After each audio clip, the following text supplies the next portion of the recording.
It's another glorious weather day in downtown Cincinnati. Temperatures expected to climb close to 80 degrees and another good crowd at Great American Ballpark for the Tampa Bay Rays in a series finale taking on the Cincinnati Reds. And hi again, everybody. Alongside Chris Welsh and Jim Day, I'm Tom Brenneman. Welcome as always to Reds Baseball. Now look, we know 3-8 is not the way the Reds wanted this season to begin. There's no debate about that whatsoever. But if you turn back the clock not too far back, Chris, to the National League Championship Series team of 1995, they started the year also at 3-8. Well, it just goes to show you that what you do in April is important, but it doesn't necessarily dictate what you do the rest of the season. Now, when you start 3-8 and you lose 5 of those 11 games by 1 run, you're in those ball games. So it's not like you need to blow up the Reds ball club and start from scratch. And this shows you that. 1995, they did it with hitting. They scored a lot of runs per game. They had opponent batting average up around 300. Right now, the Reds pitching is so good, they're holding opponents down around 200. That should continue, and that's the one thing the Reds fans should find some solace in the fact that this pitching is a very strong part of the ball club, and it should continue to be just like that. Well, speaking of pitching, today's starter, left-hander Tony Cingrani, will get the ball and trying to really follow with Johnny Cueto, and then yesterday Alfredo Simon have done it. Well, what we have seen from Tony Cingrani is that teams that face him for the very first time, even though they get a scouting report about how many times he throws his fastball and how they should lay off that high fastball, they just seem unable to do that until they see him a few times. Now, this is the first start Cingrani has had this year that he will not be pitching against the St. Louis Cardinals. That's a good thing, and I think the Tampa Rays, they're really unaware of what that looks like coming out of his hand. Advantage, Tony Cingrani. Now we get a look for the first time at Cesar Ramos. He is taking the place of the injured pitcher Moore. Well, he's the long man in the bullpen, and he threw the ball pretty well out of the bullpen. They don't expect him to go deep into the ball game. They expect maybe 75 pitches out of Ramos. He's a guy that really loves to throw a lot of sliders, so he's not going to challenge a lot of fastball hitters. With fastballs, he's going to go after with off-speed stuff. That's the matchup today. A couple of left-handers, one a hard thrower, and the other guy that's going to try to trick him. Still more to come leading up to the first pitch. Jim Day standing by along the dugout. Reds trying to win this finale. That's a pattern they have fallen into here over the last week.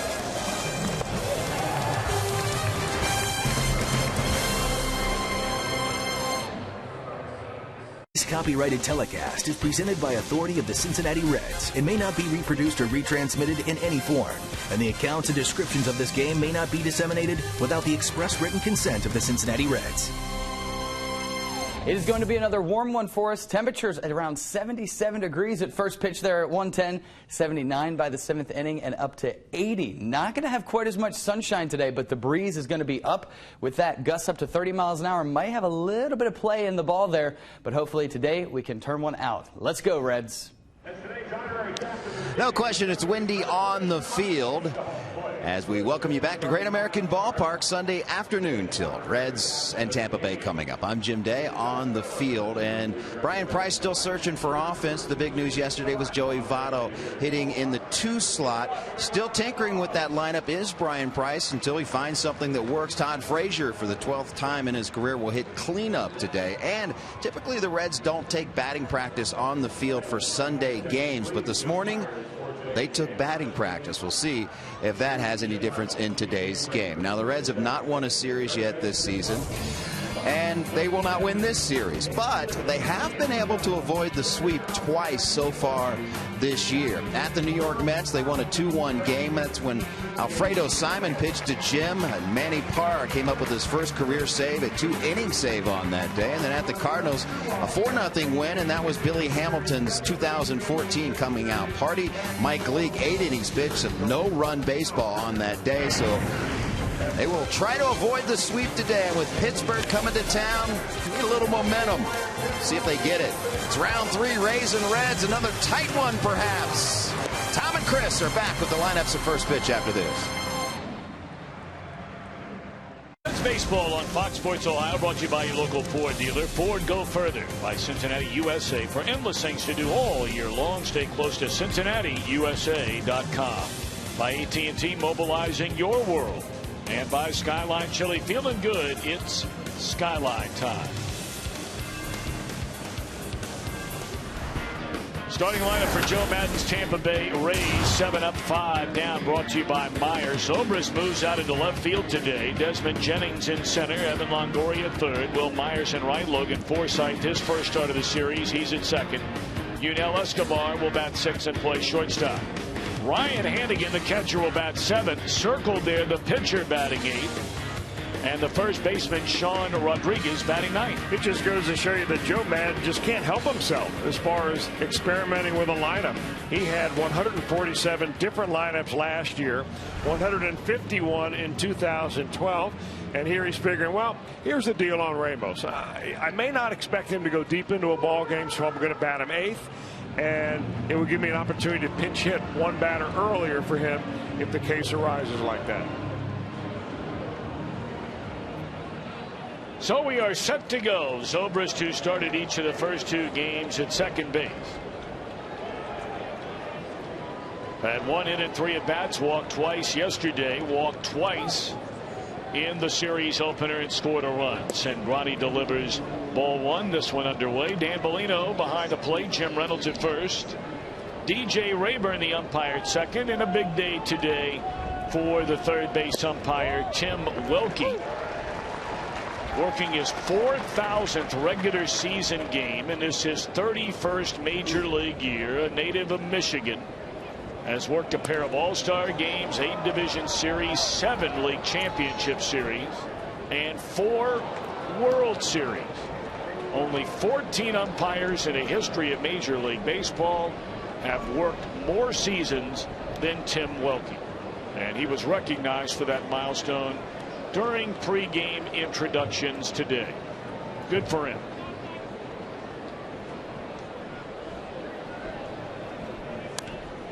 And of course, Tim, part of only half of the Welke brothers who are umpiring in baseball. He's got a brother, Bill, who's been a long-time umpire as well.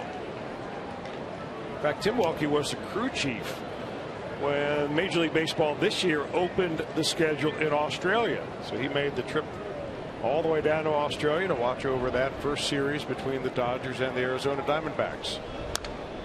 We had a chance to visit with a number of the folks from the Diamondbacks after they came back. You may remember they went over, they opened the season, they came back, had a couple of days off, and then resumed 4 more spring training games. And well, even though they got it handed to them over there, the Diamondbacks by the Dodgers, everybody apparently had a spectacular experience there in Sydney, Australia. In the air, left field, playable for Ryan Ludwig, and Zobrist retired. Now, you heard about the wind, and we saw it was a factor yesterday. And Chris, you got to believe it could come into play again today. Well, I was down there behind the Reds watching batting practice today, Tom, and I can tell you that if you get it in the air to left field, especially left center field, I mean, it just takes off. Now, that ball wasn't hit very well at all by Zobrist, but all you've got to do is put a little something on it, get some altitude, and bye-bye baseball. Breaking ball in there, strike 1 to Desmond Jennings.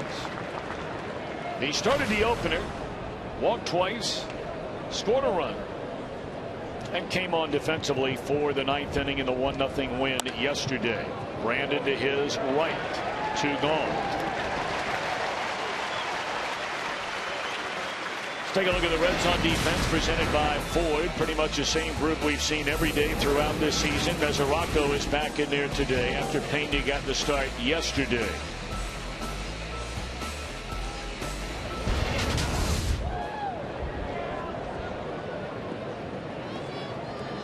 Two up, 2 down, and now Evan Longoria. 15 hits, 43 at bats, a home run, 5 driven in, 3 doubles. Strike 1. Cingrani spectacular against the St. Louis Cardinals in his first game of the season, and then labored a little bit in his second start, lasting 4 innings, allowing 3 hits. He walked 4 batters.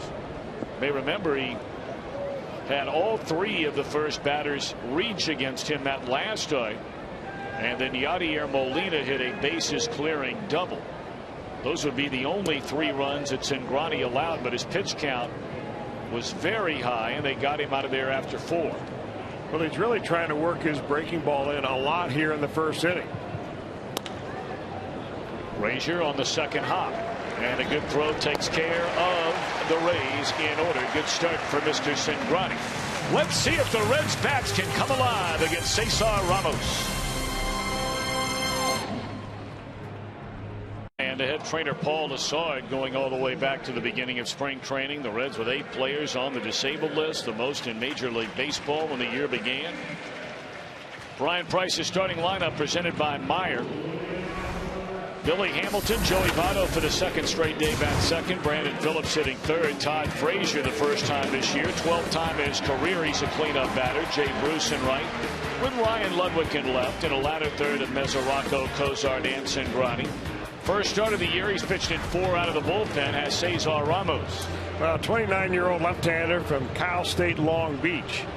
He was drafted by and signed by the San Diego Padres, a #1 round draft pick back in 2005.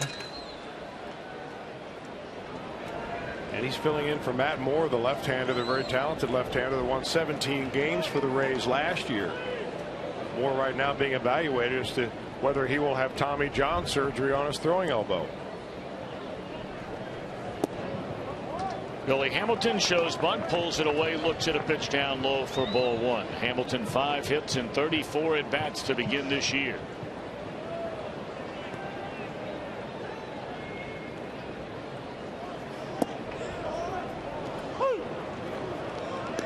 Well, if you're going to bunt against a lefty, Billy Hamilton knows this. The best chance is down the right side of the infield. You try to make the first baseman field the ball, and it's a race to beat the pitcher to the bag.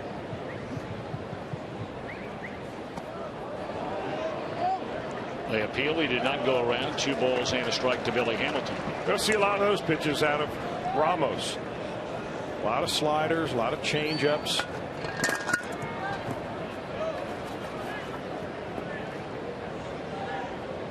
As a reliever, pitching out of the stretch.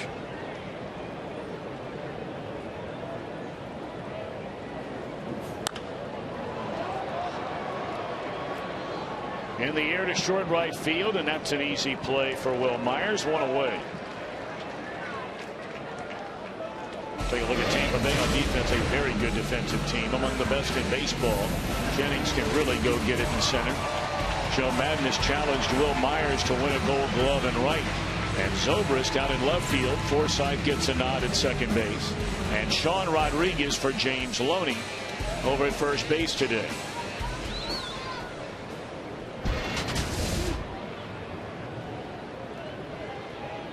Joey Votto had a string of 635 consecutive starts as a #3 hitter come to an end yesterday. Looks at a breaking ball off the outside corner. Votto struck out, had a double that was certainly helped by the wind here yesterday. That might have been the most bizarre play of all of them in the game yesterday on that ball hit into left field, where David DeJesus looked like he had a beat on the ball in left center, and all of a sudden he is sprinting as hard as he can towards the right field line and didn't even touch it. It bounced and then went up and over the wall. Votto later in the game drew a walk. Started 2, and that's strike 2. Well, when Votto hits the ball, and any left-hander hits the ball pretty much near the left fielder straight away or down the left field line, the ball's going to slice on him. And that ball got up in the wind with a little bit of a spin on it, really took off.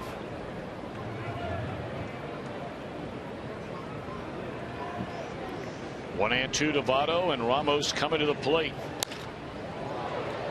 2-strike swing there to stay alive. Yeah, 2-strike swing, a little choke-up action on that bat right away for Joey Votto. I mean, he's in protection mode, obviously.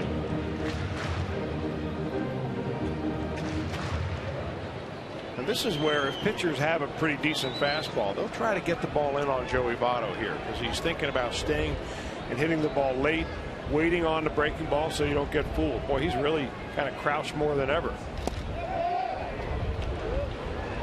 Ramos looking for that same pitch. He got called with 1 strike in the at bat for the 2nd strike in the at bat, and doesn't get it for strike 3. When you throw that pitch right there, you know as a pitcher that you have just defined the outer part of the strike zone for the hitter and the umpire. So now if you just try to come in a little bit, the hitter's got a pretty good look at it.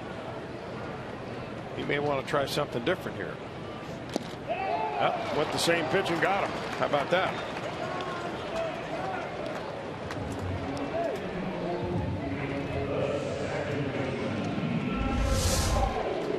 That's a slider, back-to-back sliders for Cesar Ramos.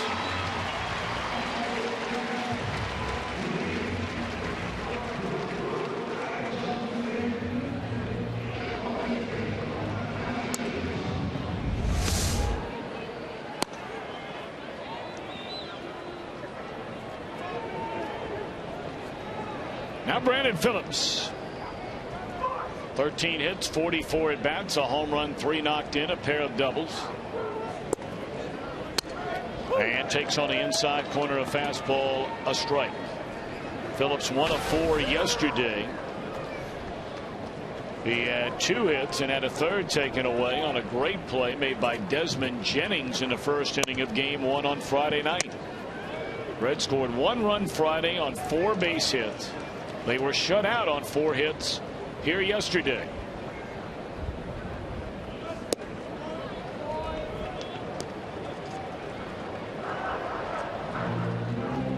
And for a team which scored the 3rd most runs among all teams in the National League a year ago, in 8 of the first 11 games this year, they have scored 3 runs or fewer. And only once scored more than 5. 2 balls and a strike to Brandon Phillips.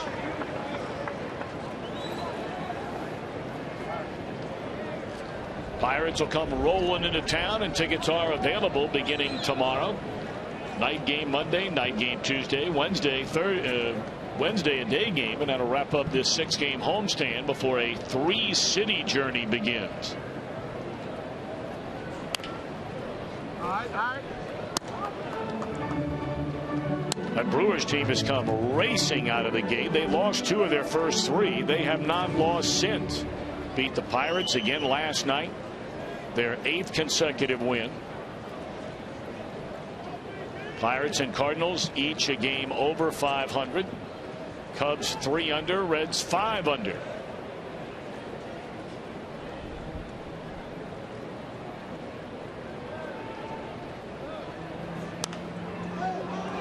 That went into foul ground and playable for the first baseman Rodriguez, and the Reds are gone in order to begin the first inning. No score at the end of 1.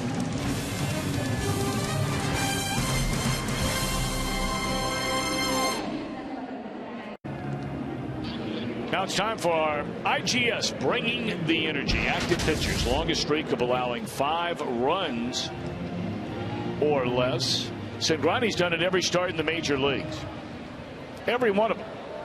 Clayton Kershaw went a run of 15 straight, and then you see under double digits thereafter, including some of the biggest names in the game, Hernandez and Verlander. Well, what a list that is. Well, I mean, this is a list of aces of the staff. I mean, stoppers. And there really aren't all that many in Major League Baseball. So if you ask yourself about the future or the the ceiling for Tony Cingrani, I mean, just based on that, the guy is as tough to hit as any one of those guys have been in the best streaks of their career. And as we've talked about in each of his first 2 starts, and now here in the 3rd, it's not only allowing 5 runs, which he has never done. Tony Cingrani has never allowed more than 5 hits in a start. And again, that spans 20 consecutive starts. That has not been done by any other major league pitcher in over 100 years. It's amazing. That one in the air. Now, does the wind have anything to say? Wasn't hit well enough. And Ludwig right at the base of the warning track, retiring Will Myers. It sure sounded good coming off the bat, but I think the trajectory was straight up in the air.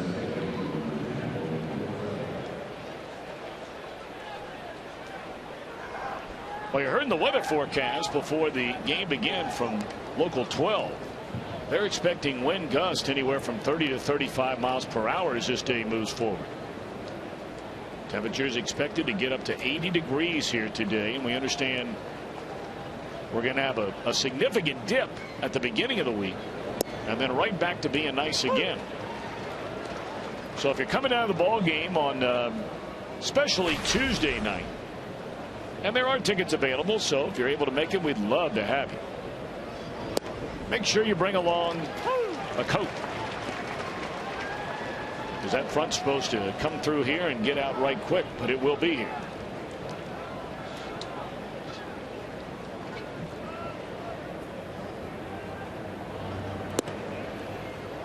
One and two on Logan Forsythe. He came off the bench in the 8th inning yesterday against Alfredo Simon and hammered one off the wall in right field for a double. When this guy stays healthy, he can swing the bat a little bit, but he's not going to hit that pitch, and he didn't like the call by Dan Bellino. That's gas on the inside corner. Looks like Tony's warming up a little bit. That's a nice fluid motion right there. Paints the inside black. When you have a batter backing away like that on a strike, you've got deception. You got him exactly where you want him.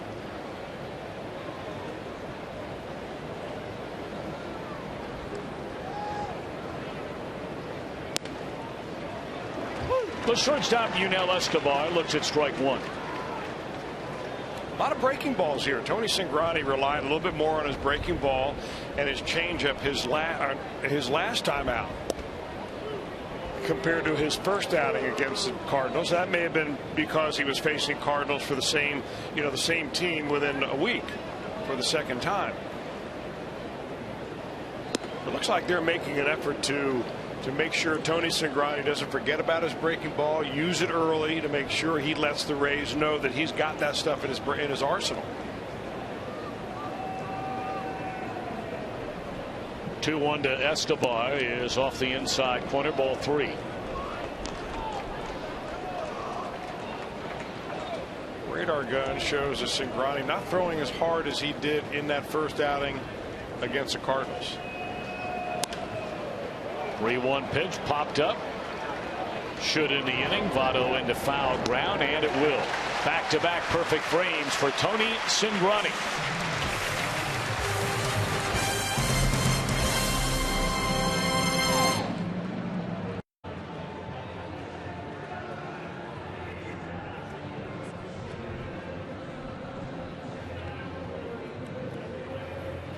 Scoreless, a Great American here on Fox Sports Ohio. Jim Day with you. And if you follow baseball, you may have heard about the Tampa Bay Rays paying homage to Dave Parker, Cincinnati's own. In fact, it's a throwback to an old shirt that Dave Parker used to wear when he was with the Pirates, that 1979 We Are Family team. It says, if you hear any noise, it's just me and the boys bopping. Now, Evan Longoria, a fan of Dave Parker, went out and bought everyone on the team these shirts, and you see them side by side, Dave Parker back in the day. Now, Joe Madden likes to, when this team travels around the country, invite celebrities, well-knowns into the clubhouse. So Friday, Dave Parker was in the Rays clubhouse, and afterwards, Joe Madden said all the guys came in one by one like they were meeting the Godfather with a T-shirt on. It was a very cool moment. He's one of my all-time favorites. So Joe Madden, you can talk about X's and O's all you want, but as far as building team chemistry, that guy's on it. No two ways about that. What a job he has done in Tampa Bay, a franchise that quite honestly could not get out of its own way. Of course, Dave Parker will be inducted into the Reds Hall of Fame this year, along with 2 other native Cincinnatians. It really is an amazing class going in. Dave Parker grew up here. Ron Oster grew up here. And, of course, Ken Griffey Jr., the pride of Moeller High School. Boy, what a class. Well, you always talk about, for a Midwestern city, and a number of years ago in the USA Today, as Frazier pops one up in a shallow center field to open up the second inning for the Reds, and that's out number 1. USA Today had a front page story on the sports section a couple of years ago. Not total number of players, but number of players per capita produced by cities across the country.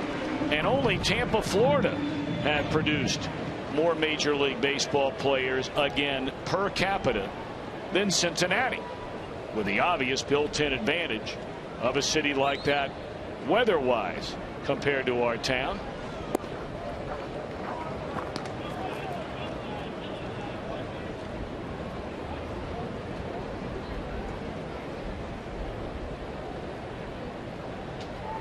Jay Bruce, 6 hits, 38 at bats, 2 home runs, 8 runs batted in.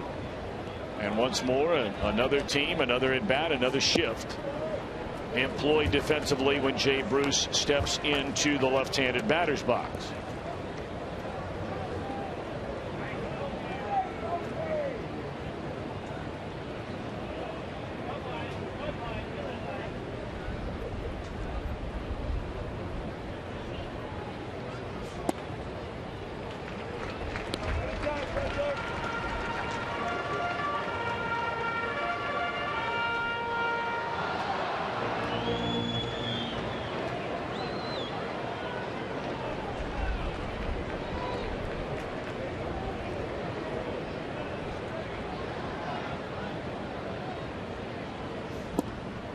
Four-pitch walk to the Reds right fielder. He's the first base runner of the game for either team. 1 out here in the 2nd inning.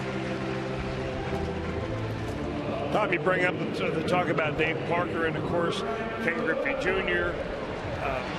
And Ronnie Oster, the guys going into the Reds Hall of Fame. It would be a great weekend, but there's a book out that was just published called The Local Boys, Hometown Players for the Cincinnati Reds by Joe and Jack Heffron. That kind of chronicles all the amateur baseball in Cincinnati, especially those players that were raised in the area that went on to play for the Reds. It's somewhat unique in the fact that the Reds have had so many from this area play for their major league team here. And you are on that list as well, Chris Wilk. I am on that list. Pride of St. Xavier, a bomber.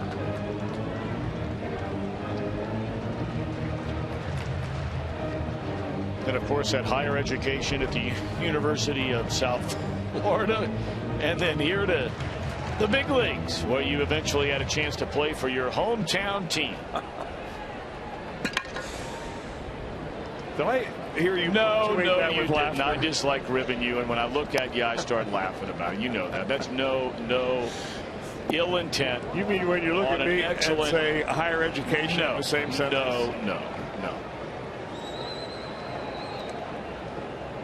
That's a nice play. One of my most vivid memories as a college student on your campus at the University of South Florida, which I will never forget as long as I live, when the Ohio University Bobcats in the opening round of the NCAA tournament won a game in that building on a last-second shot. That was a cool building you had there on campus. The Sundome. Yeah, Sundome. Then they played Kentucky in the next round, and they were up by 4 at halftime, and it went ugly in a hurry. But for that one moment, that one shining moment, Robert Tatum hits a shot at the buzzer in the Sundome, and the Bobcat Nation celebrate. It's funny what you remember. Yes.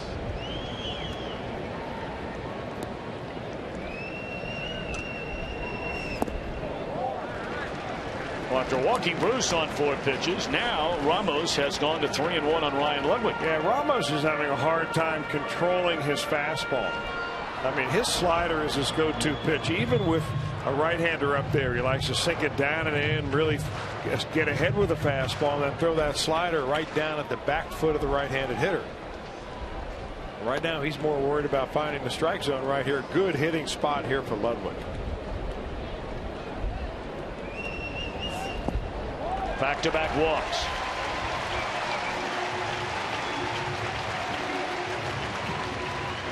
We invite you to tweet your photo using hashtag OhioFanPhoto for a chance to have it shown during an upcoming telecast here on Fox Sports Ohio. That's brought to you by AT&T. Wyatt Hannigan out to the mound. The entire infield visiting Ramos on the mound after consecutive walks.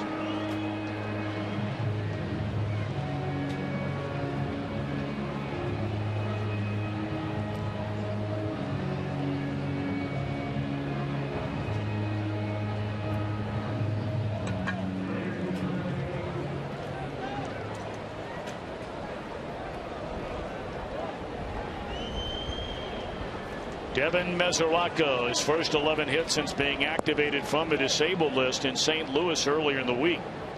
5 hits and 11 trips. A home run, 2 batted in, already 3 doubles for Mesoraco. He shares the team lead with guys who are knocking on the door of 40 at bats, and Mesoraco has 11 of them, and now Jim Hickey after ball one says, my turn to come. They can see this inning getting out of hand, and right now the Rays have been very good, obviously, pitching in this series. They've made low-run games hold up, including the 1-0 game yesterday, and they realize that, you know, you start getting into a slugfest, and I think that once this Reds offense that has been really not very good so far, once it gets rolling right along, it might be hard to stop. So if you're asking Jim Hickey what he said, he probably went out there and said, hey, you need to throw strikes, but not necessarily fastballs down the middle. He missed first pitch slider with Mesoraco. I think he may just come right back with the same pitch, because Mesoraco right here ought to be looking dead red all the way. Bruce and Ludwig aboard with one out here in the last of the second inning.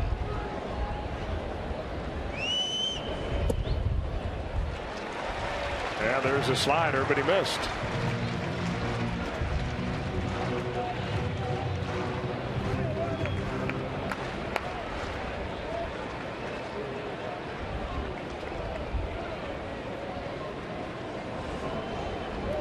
Two balls and no strikes on Devin Mesoraco. Well, he got the fastball, took a big hack and fouled it straight back. Reds catchers have certainly carried their weight from an offensive standpoint, whether it's Pena, Tucker Barnhart, and now Mesoraco active, are steel tool power performers, the Reds catchers.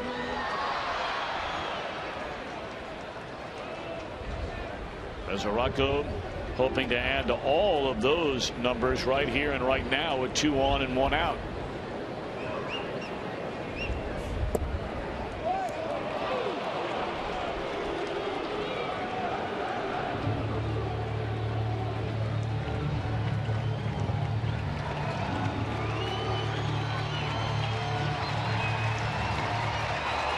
Another big crowd on hand here today, at up over 35,000 yesterday. And knocking on the door, that number once more today. 2 on, 1 out, 2-2 pitch on the way. Dribbled foul. Nationals in Atlanta underway. Only bring that up because as great as the Reds pitching has been, as great as the Rays pitching has been, no one is pitching like the Atlanta Braves are pitching this side of Milwaukee. Atlanta with a team ERA of 2.4, second only to the Brewers, whose ERA is under 2. 3-2 now on Mesoraco. Now this appears, Tom, and I'm not sure how it's going to play out over the rest of the season, but this appears like this will be a follow-up to last year, which a lot of people called the year of the pitcher. Strikeouts up last year, runs overall down. You know, pitchers are just coming out throwing harder, and right now they've been dominating the early part of this season.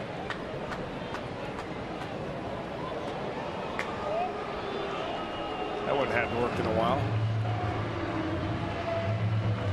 Now, we've already seen Mike Matheny do it this year. We frequently refer to Bobby Cox, who maybe more than any other manager in the history of baseball, with 1 out or nobody out and runners at first and second, would start runners on a 3-2 count.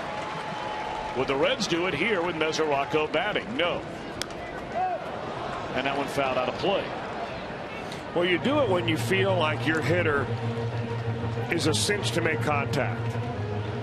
Because unless you have a guy at second base that's a real stolen base threat, and he feels like he's getting a good jump, you get a bad jump, you run yourself right out of the inning. Strike him out, throw him out.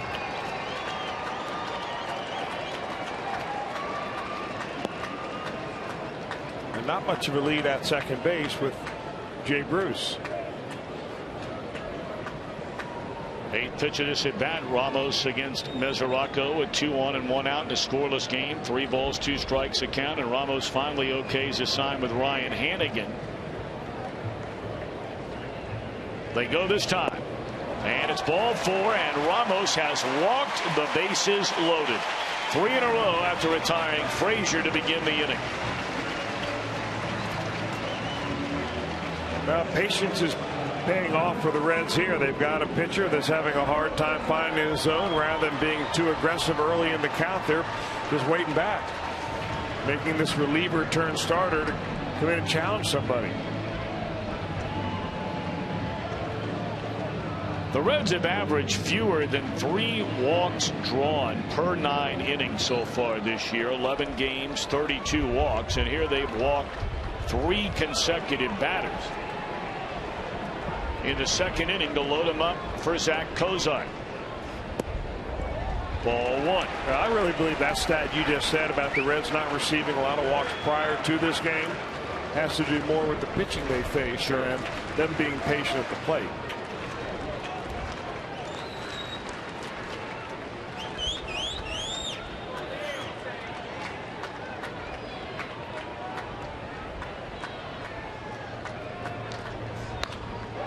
Hold foul, 1-1 to Cozart.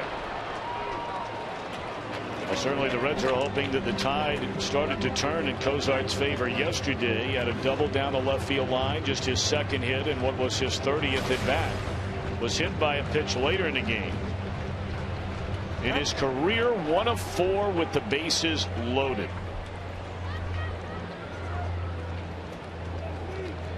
That is this year, 1 of 4 with the bases loaded. That ball's driven a long way into right center field, and that'll get up against the wall, and it bounces over the wall. But the way the things have been going, you're not even going to call that a bad break. You'll take the 2-run double all day, every day.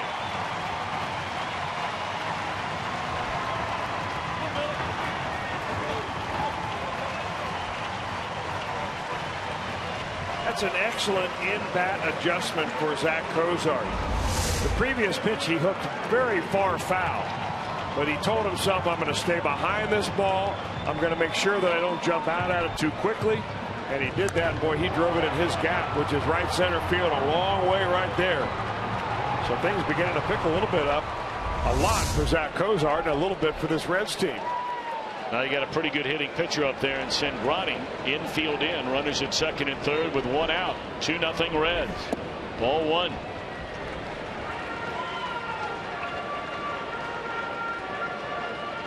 Well, they have the veteran left-hander Eric Bedard available, in essence, as a backup to the reliever turned starter for a day anyway in Ramos. And it may not be long before we see him begin to get loose.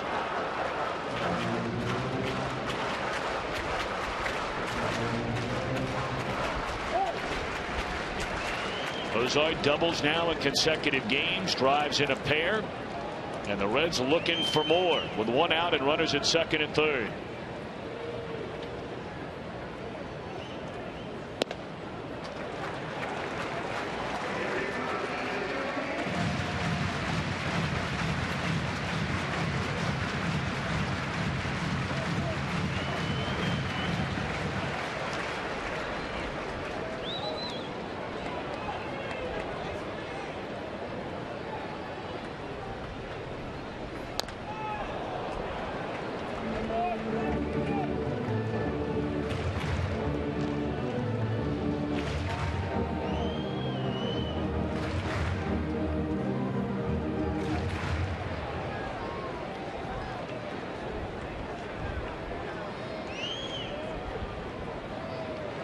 Longoria, Escobar, Forsythe, Rodriguez all drawn in.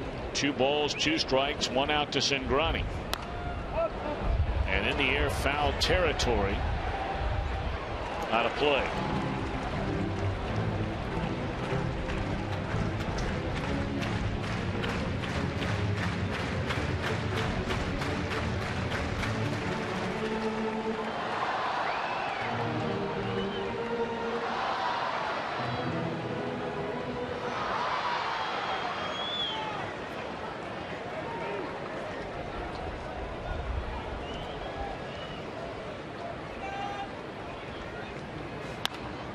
On the ground, runner coming to the plate. Here comes a throw to the plate, and Mesoraco tagged out.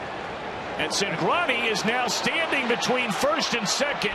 Must have forgotten how many outs there were. Throw to the plate, and back-to-back runners are thrown out at home plate.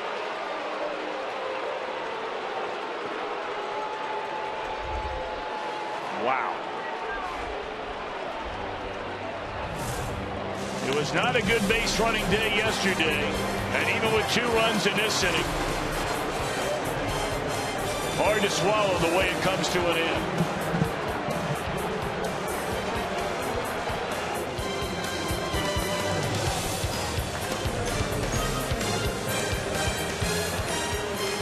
For serious injuries.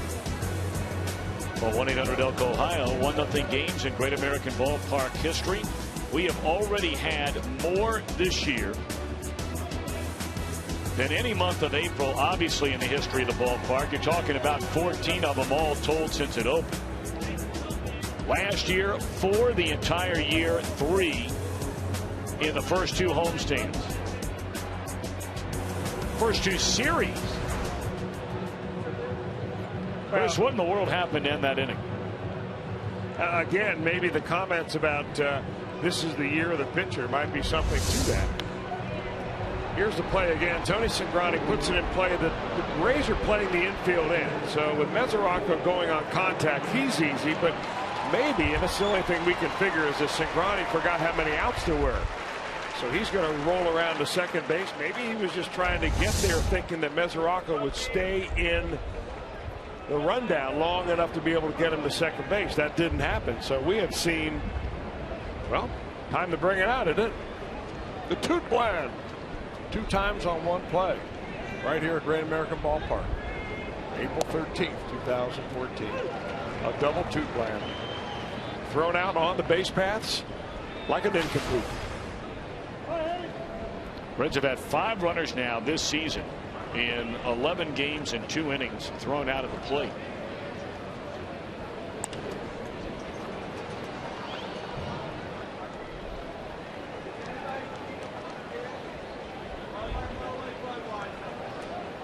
So Hannigan leads things off. He'll be followed by the pitcher Ramos, who's batting in the number 8 hole, and then the 9th batter, the first baseman Sean Rodriguez.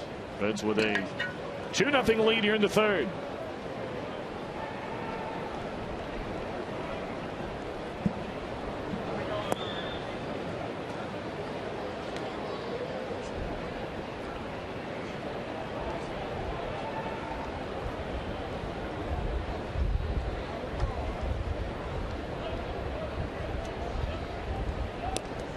Hannigan gone swinging, or is he?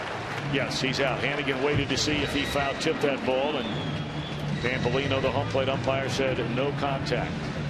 2 strikeouts now for Tony Cingrani, who's retired the first 7 Rays to come to the plate.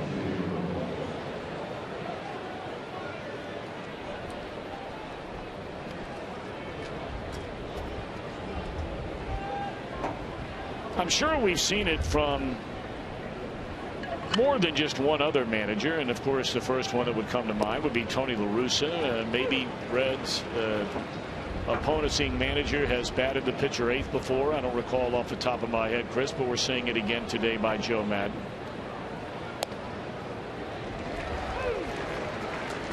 Well, I think when Tony La Russa did it, he wanted to do it so that he would put another batter ahead and possibly on base, a regular type player in front of Albert Pujols. Pujols batted 3rd, so he figured if I put a regular position player at number 9, then I have a chance for my leadoff hitter, my second place hitter, and the number 9 hitter to come up before him to get on for Albert, who was an exceptional run producer, obviously. In the case of Joe Maddon and Cesar Ramos, it's a little different. Ramos is out of the bullpen. They don't figure he's going to go deep into the ball game. They figure he's going to have to be pinch hit for eventually, probably sooner than later. So this will give them 1 batter sooner an opportunity to get somebody in there and hit for him. Back-to-back strikeouts for Cingrani, 3 of them in the game, 2 outs in the 3rd. Now that said, you know, given Joe Maddon's history of using so many different lineups, I've already said today, 147 last year, 151 the year before that. I mean, he just doesn't need a reason. He just feels like it, and he's going to do it. Tell you the other manager we have seen that a lot from, and Brantley again, and it's not even 2 full weeks into his managerial career, but the first-year skipper with the Washington Nationals had a great major league career as a player, is Matt Williams. I mean, he literally has turned that lineup already for the Nationals upside down seemingly every day. They're off to a good start. 7-4 record, tied atop the division with the team they wrap up a series with, the Atlanta Braves, today. Reds will see the Braves on their next road trip.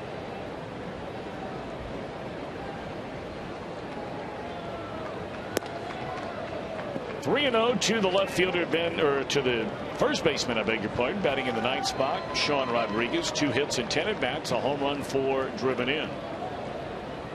And there's a 4-pitch walk.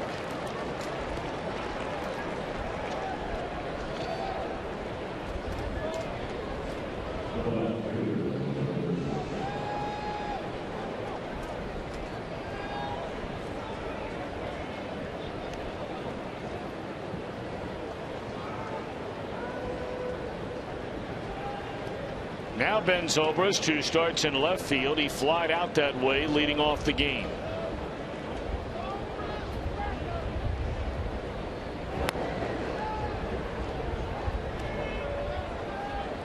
Cingrani last year, you may recall, led the staff with 6 pickoffs. He had 4 in spring training this year and already has 1 during the regular season when he picked off the Cardinals' Matt Adams. 0-1 on Ben Zobrist.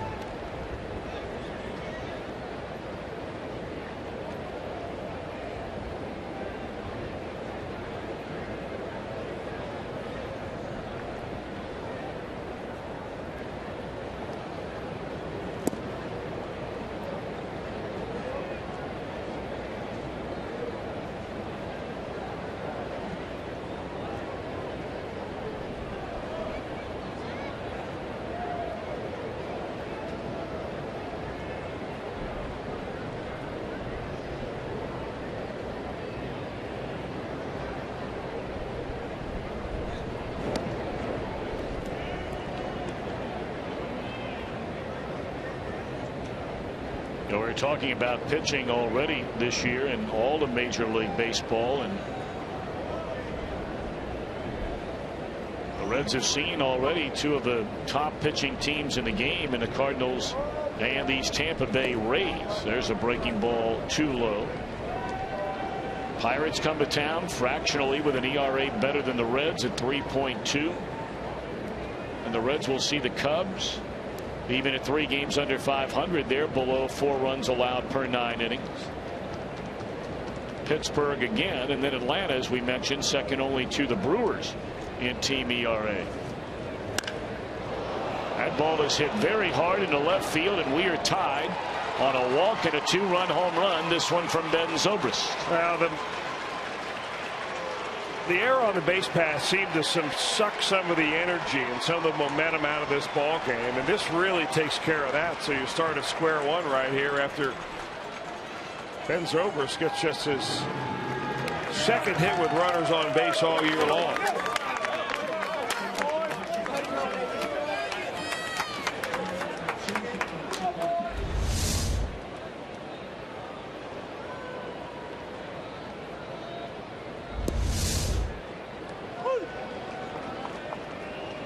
This just seems to be kind of an atypical start for Tony Cingrani. I'm not talking about results. I'm talking about where he's throwing his fastball in the zone.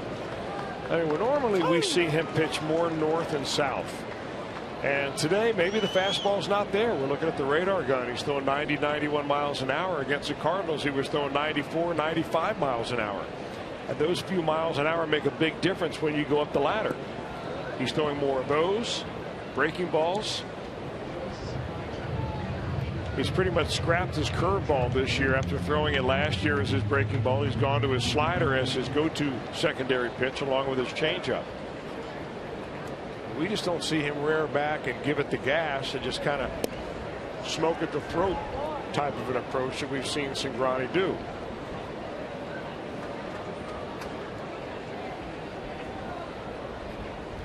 Tony retired the first 8 batters of the game, and then all of a sudden, just inexplicably, could not find the strike zone. He walked the number 9 batter, Rodriguez, here in the inning on 4 pitches.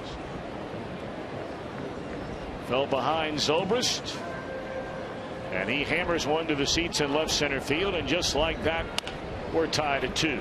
Frazier across the diamond, and that's all. A 2-run home run by the Tampa Bay left fielder has tied this game at 2 after 2.5.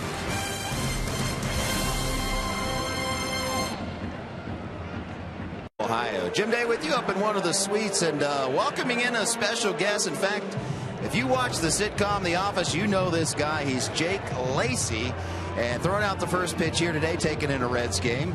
First of all, tell everyone what you're in town for. We're shooting a movie called Carol, and been here shooting for the last month. We got another 3.5, 4 weeks to go. Got another pretty big star in that movie. Rooney Mara and Cate Blanchett, both just wonderful, leading the way. What is more nerve-wracking, to deliver a dramatic line to the great Cate Blanchett or throwing out the first pitch in front of 30,000 people? Well, I've yet to meet Cate, so I'm going to go with this because I went into a near full blackout and then just kind of walked back off the mountain. Was like, where am I? So I'd say this. You told me that you actually practiced all week as Billy Hamilton with a clean single left field. Practiced all week? Yeah, I did. My friend Steve and I were out throwing the ball around, trying to get it down. And there is no way to prepare to be in front of 30, 40,000 people. You know, you just lose your mind. Like, this isn't the park that we were at yesterday. You are a Red Sox fan, correct? But you're wearing the Reds gear today. I'm sorry, I had to put it out there. I'm feeling a little guilty. I'm a diehard Sox fan, but, you know, an opportunity like this comes up. I get Cincinnati tattooed on my arm for it, you know? Very nice. And he's going to be in town shooting for the better part of a month, guys, and up here enjoying a Reds game. That's what it's all about. All righty. Well, nice to have him in town. Hope he enjoys his time right here in Cincinnati. Of course, now we're all watching Billy Hamilton, 2 out of 3 in stolen base attempts. A little shorter lead than we normally see. Of course, he's not familiar with Ramos.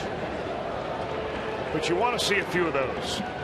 And Billy Hamilton's got a, you know, every runner does, but especially a guy like Hamilton has a strategy. You get a big lead, one-way lead, you move back to the bag. You're trying to get that left-handed pitcher to throw over so you can size him up a little bit.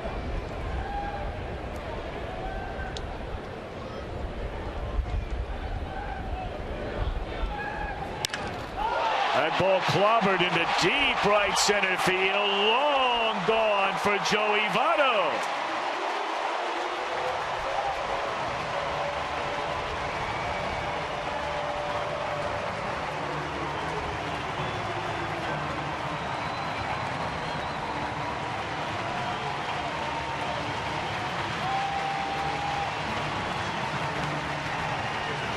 Second home run of this series for the Reds first baseman. He had one Friday night. Well, forget about the stolen base. When you hit a ball this far up onto the berm in center field, Joey Votto, man, that sounded good coming off the bat.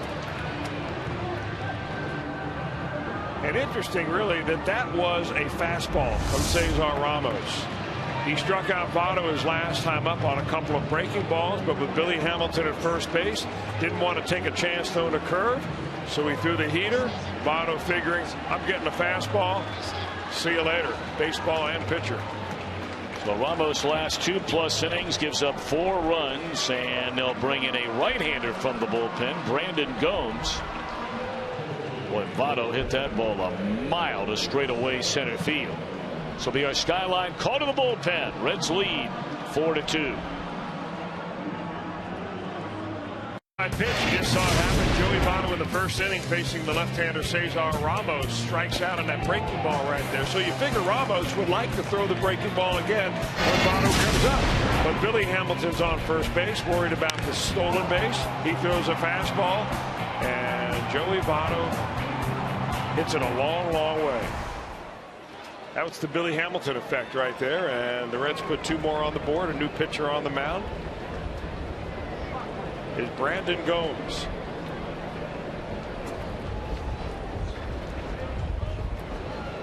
Gomes, a right-hander, born about an hour away from Fenway Park in Fall River, Massachusetts. And he's another one of these many Tampa Bay Rays who was not brought up through their farm system but acquired. He was acquired like the previous pitcher, Cesar Ramos, from the San Diego Padres. good numbers in 5 games out of the bullpen so far. Only 3 2/3 innings pitched, but he does have a winning decision. Been deadly against right-handed batters. His problem is getting the left-hander out. Right-handers are batting in his career 186, but lefties up over 320. And the Reds will have at least the next 3. They'll go righty, righty, lefty.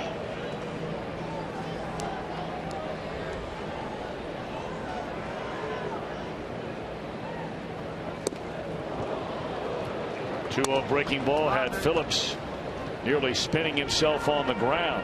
It's kind of a frisbee type of a breaking ball, one that looks like he gives you really fast arm action. The ball hardly ever gets there.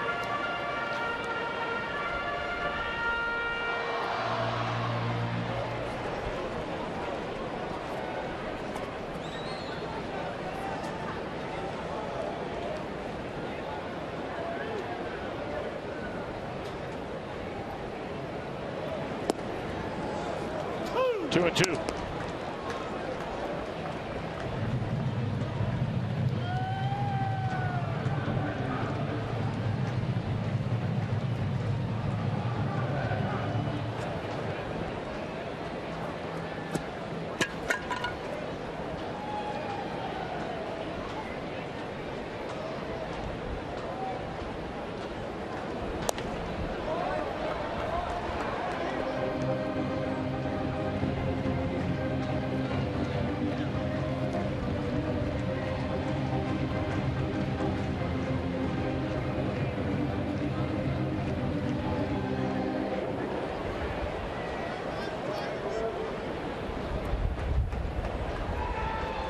Two and two to Brandon. A leadoff single by Billy Hamilton. A 2-run home run by Joey Votto puts the Reds in front by a pair for the second time early on in this game today.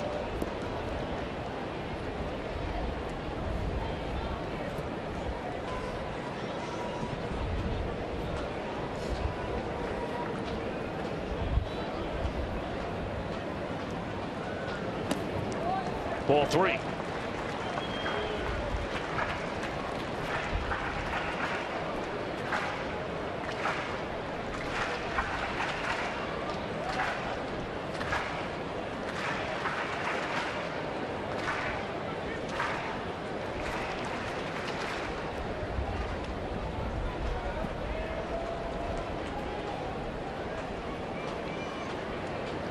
Comes a long time in between pitches here, and that one hooked into left field. That'll be a base hit for Phillips. Going hard out of the box, and he'll slam on the brakes. 3 straight hits here in the Reds' 3rd inning. Boy, Brandon Phillips has really turned himself into a very good 2-strike hitter. Batting in the number 3 slot today. 3-2 pitch. Pretty good slider, really, by Brandon Gomes. He has to throw it for a strike or else walk. Phillips was still nobody out, but Brandon goes down to get it. So for right now, Phillips wins the battle of Brandons.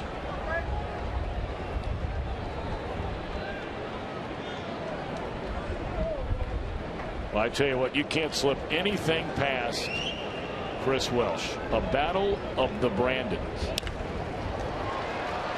Escobar in the hole will get the out at second base, and Phillips goes tumbling by the bag. 1 out in the inning.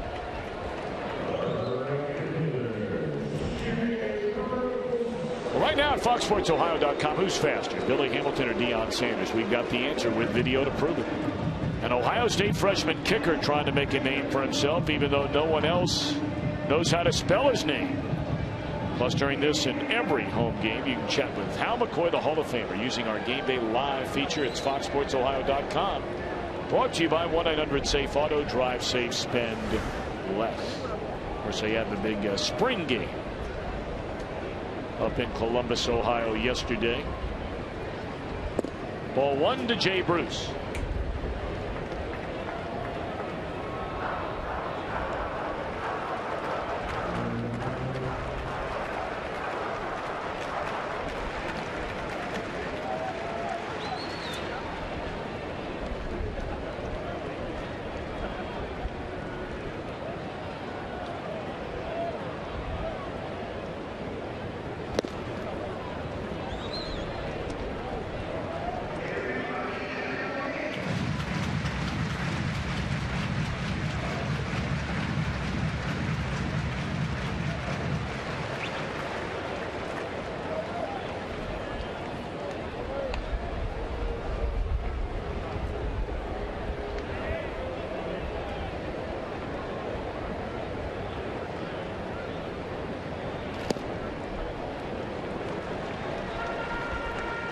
Well, Brandon Gomes, like his predecessor Cesar Ramos, having a hard time locating the strike zone. Every batter that he is facing has given him a chance to miss. He's missed. 3-0 on Jay Bruce. Frazier at first base with 1 out and 2 runs home. 3 balls and a strike.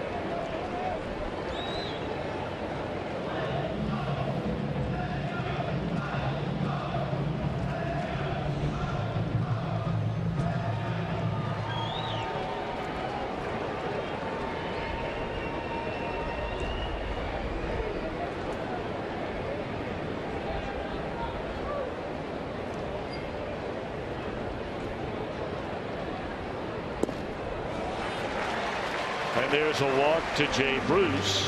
4th already issued by Rays pitching in this game.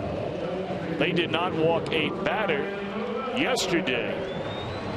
Their starter David Price went 8 1/3 innings, walking only 1 here on Friday night. Of course, Balfour followed him and walked the bases loaded. Now, the Reds have certainly been given opportunities in each one of these ball games, although none quite as opportune as this game today when they've received so many walks. 3 last inning, as you said, and 1 already in this inning. Ryan Ludwig walked and scored in the 2-run second inning. The Rays tied the game in the top of the 3rd, but a Joey Votto 2-run home run breaks the tie here in the bottom of the inning, and it's strike 1 on Ludwig. Yeah, he keeps going back with that pitch down and away. I don't think that was a fastball. It was more of a cutter. If you want to call that a cut fastball, yeah. But I mean, he's not challenging anybody with that fastball that normally is around 91, 92. He likes his slider. Gomes was on the DL last year a lot. In fact, he was on the 60-day DL with a lat strain. That's the same problem that Johnny Cueto was sidelined on and off nearly the entire season.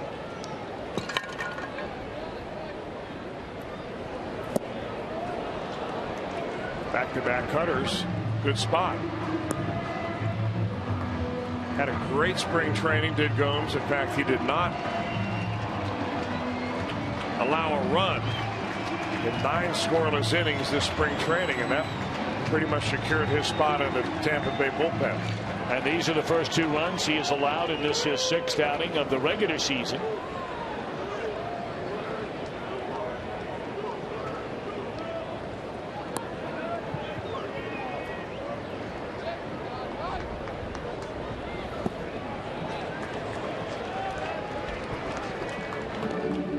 And I beg your pardon, of course, a home run was given up by Ramos, so not yet anyway for Gomes. Reds have 2 on with 1 out. He's allowed a single, got a force out, and issued a walk. And now 1 and 2 on Ryan Ludwig. I like that optimism, though. That's just called vapor lock. Nothing about half full or half empty. Just done. D-U-M, done. Gone swinging Ludwig for the 2nd out of the inning.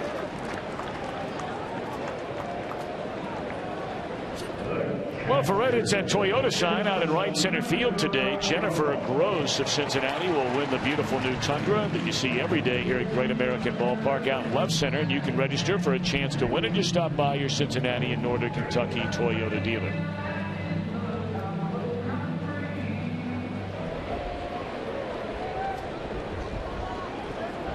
Mesoraco walked his first time up. He bats with 2 on and 2 out.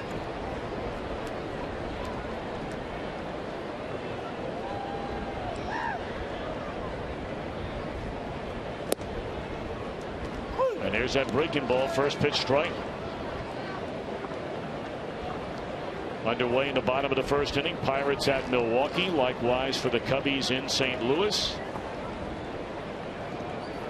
We'll see those Pirates here tomorrow night. Opening game of a 3-game series. 7:10 first pitch. We'll have it, of course, for you right here on Fox Sports Ohio. With the Reds live getting underway at 6:30. A 0-2 count on Mesoraco. Wandy Rodriguez, left-handed, off to a slow start this year against another pitcher off to a slow start this year. The Reds right-hander Homer Bailey. Boy, interesting, because it'll be a matchup of 2 pitchers that, even off to a slow start, have each dominated the teams that they're pitching against. Juan Rodriguez has always seemed to pitch well against the Reds when he was an Astro. And of course, Homer Bailey always deals well against the Pirates. That's in the air to deep left field, and Mesoraco will touch them all.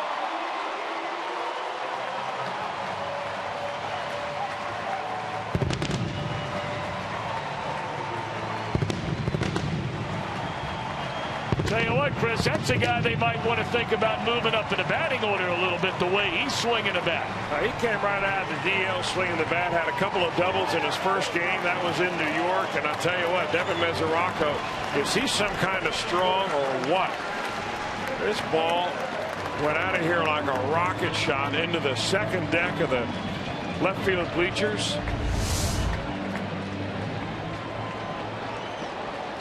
Man, that had to feel good. Mesoraco has a total of 12 at-bats, and he leads the team, or is tied for the team lead, in doubles, home runs, and now second only to Jay Bruce in runs batted in. It's a guy the Reds have envisioned after his professional career got off to a slow start. Well, once he put together a couple of good offensive seasons and had a taste of the major leagues, the Reds still firmly believe that one day he will be a middle of the order kind of hitter. Well, the irony is that he did that home run and showed the reason why the Reds have chosen him to be an everyday catcher, just a couple of feet away from the guy that they dealt away in Ryan Hannigan, who had been the everyday catcher prior to Mesoraco coming on the scene. And now Cozart bangs one into center field. My, oh my, just to have one or two of these over the last couple of nights.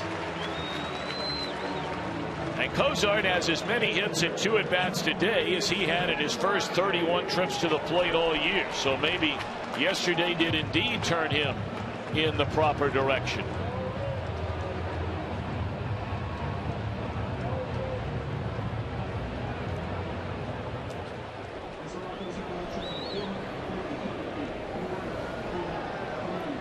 Well, that ball was just hammered by Mesoraco, and that fan made that play up above the Kroger sign out there in left field in the second level of the second deck.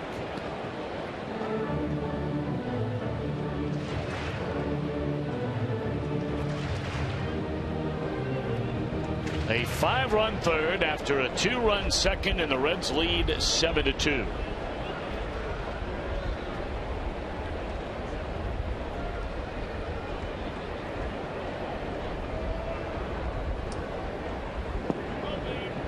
First time the Reds have scored 7 runs in a game all year, and they've done it in the last 2 innings. Their prior high was 6, and that was in a loss to the Cardinals.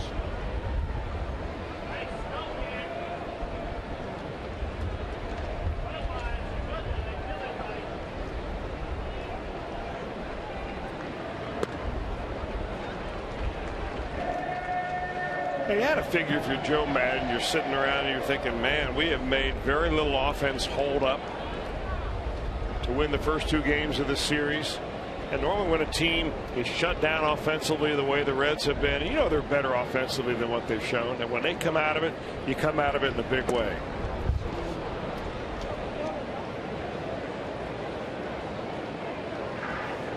A couple of guys that both have gone deep today.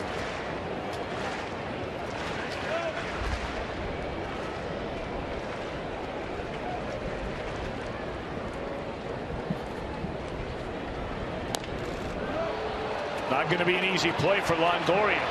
And Cingrani beat it out. We've seen before Cingrani can fly.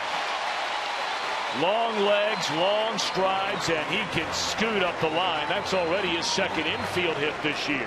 He faked a bunt early on, fouled it off, and Longoria came charging in hard and kind of smiling at Cingrani, thinking, you're going to bunt on me? Well, this was a swinging bunt variety. Longoria's got a long way to come. He has to field it with his glove and then transfer. He does that because the ball was hit and still bouncing. That would have been very difficult just to barehand. Cingrani now has 9 career hits. 7 of the 9 have been infield hits. Wow. Of course, you may remember that's how he was injured last year. On a little roller like that he was busting up the line and then slammed into the bag with his foot, jarred his back, and that's when he injured the back. Hamilton batting for the 2nd time in the inning, and that's all but a big inning. Couple of long ones. Votto with a man aboard. Mesoraco with 2 aboard in a 5-run third and a 5-run lead.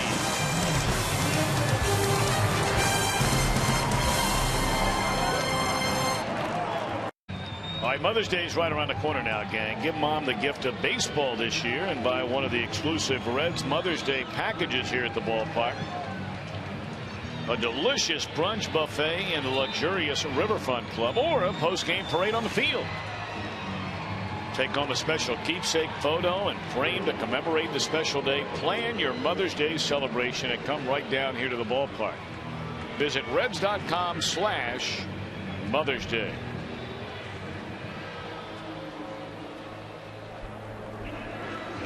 Votto and Mesoraco flexing their muscles in the Reds' 3rd inning, and now it all sits on the left arm of Tony Cingrani. He's been spotted a 5-run lead as the Rays come to bat here in the 4th inning.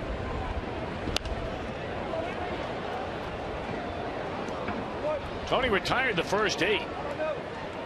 He walked the number 9 batter on 4 pitches before surrendering a home run off the bat of Ben Zobrist. Then got Jennings to end the 3rd inning, and here we are in the 4th. And back-to-back fastballs challenging Evan Longoria, and quickly ahead, 0-2.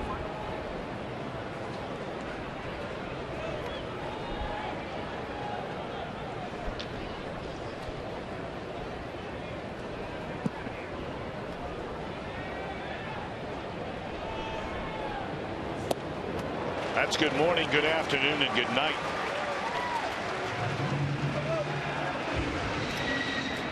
A couple of fastballs and a seldom but very effective slider when he drops it on him. And Longoria is sure that ball is going to be a fastball. He is way out in front. It's not quite that back foot slider. We remember the devastating back foot slider from another very tall left-hander by the name of Randy Johnson, and obviously not thrown as hard by Cingrani, but even at that speed, Chris, you know about that. I mean, if he has that location on that slider on a regular basis right there, that's a mighty good pitch. Well, it's kind of a sidewinding slider because he's kind of a low arm angle. Cingrani does, but the ball just comes out of his hand in such a way the hitters just don't pick it up, and if they don't pick up your fastball, chances are they're not picking up your slider. So he's just going to get better and better the more he figures out what he needs to do, preparation for a start, what you do in between starts, you know, the rigors of pitching an entire season. Base hit left center field off the bat of Will Myers.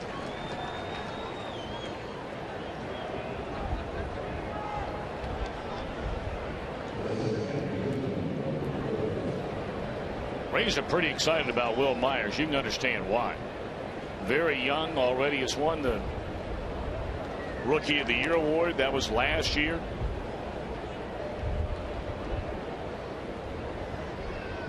'88 games, knocked in 53 runs, has posted just some unbelievable minor league numbers.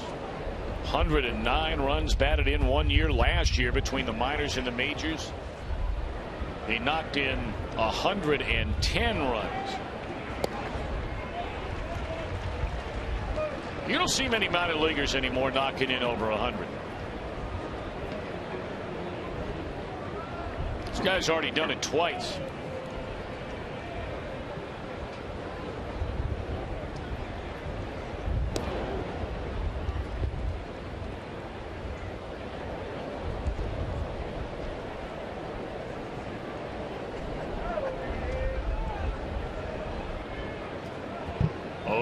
On Logan Forsythe.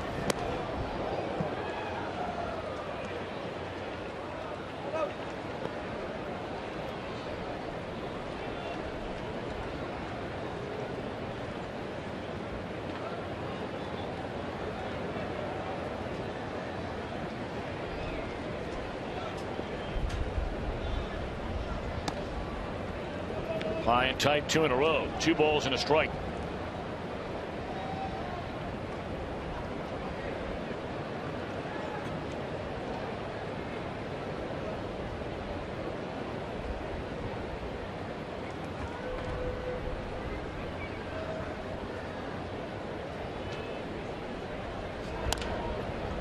Should be 2. Cozart, Phillips, and that'll end the inning with a double play. A hit, nobody left. Reds bat in the 4th, leading 7-2.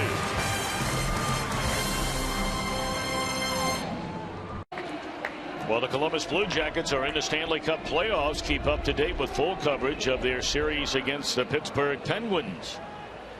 It's all at FoxSportsOhio.com for the most up-to-date programming schedule as to when they'll be playing. And the Fan Express to Reds Country back and rolling right along. Better make sure you get your group on board. Those reservations will sell out soon.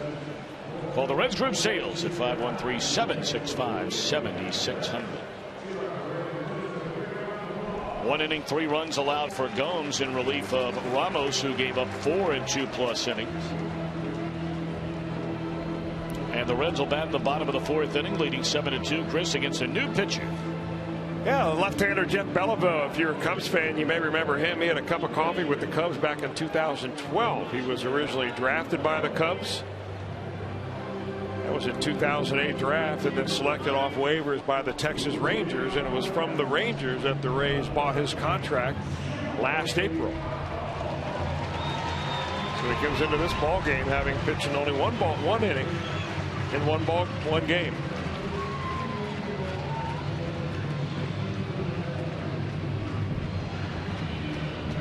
22 games last year this left-hander pitched in Tampa Bay. I make it 1 game last year. He was in 22 games with the Cubs the year before.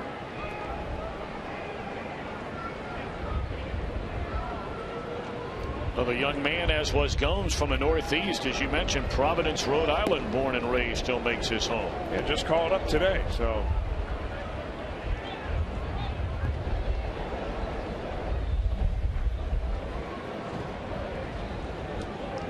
Joey Votto, 1 of 2, struck out and hit a long 2-run home run to the berm in deep right center field his last time up. Started 2, laid off. 2-0 to Votto, to be followed by Phillips and then Frazier. Hamilton a hit, Votto a hit, Phillips a hit. Couple of walks, couple of runs scored by Jay Bruce. 3-run home run by Mesoraco. Cozart 2 out of 2. Cingrani has a hit.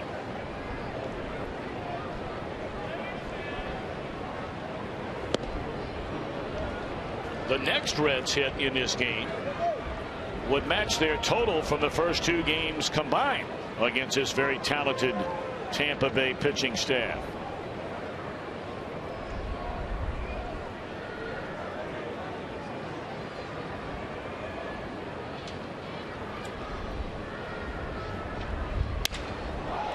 In the air, short left field, 1 out. Sounded like he broke his back.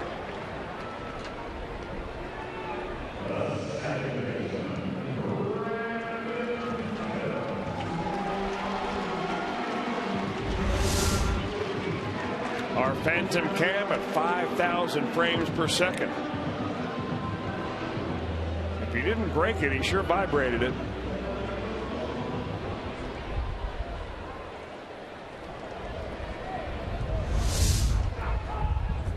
That's the same vibration you probably feel in your car when you park it in the parking lot underneath the stadium here.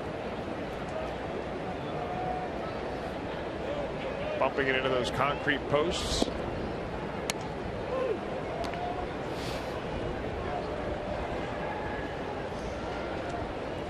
I wouldn't be the first guy. No. Certainly not the last.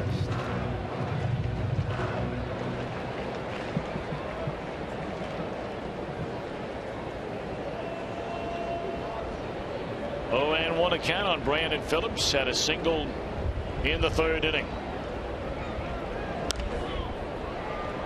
See if the wind will bring this back at all. And room over there for the first baseman. 2 away in the inning.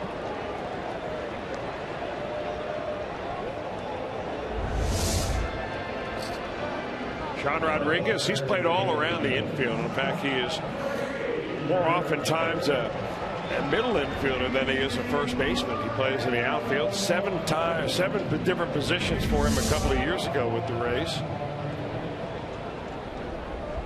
We saw that fan inadvertently make contact with Rodriguez in the face. Fan immediately appeared to apologize. Of course, we've already had some action down that way this year involving Matt Adams. Gave a Reds fan a shove after the fan made the catch. But that time, the fan pulled away immediately.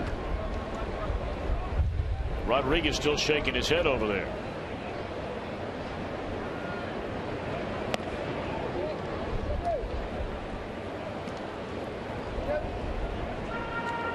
Frazier 0 for 2, reached on a fielder's choice in the third and scored on the Devin Mesoraco 3-run home run.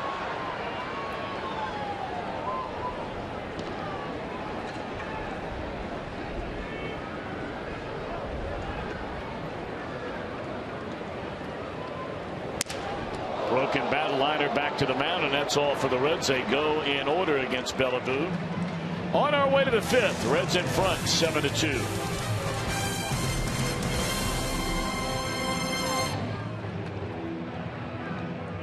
Reds players, well, don't miss a Reds Community Fund family catch after the Reds and Blue Jays Sunday the 22nd.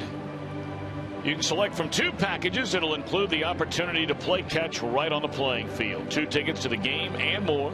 Visit reds.com/catch to sign up today. It's always one of the more popular days of the season.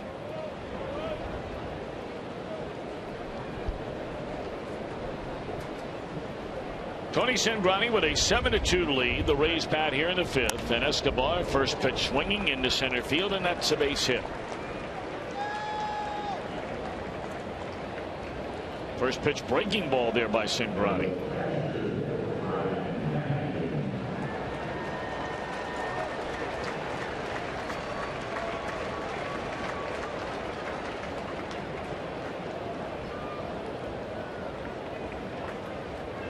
Nice round of applause every time Ryan Hanigan has come to the plate here in this series.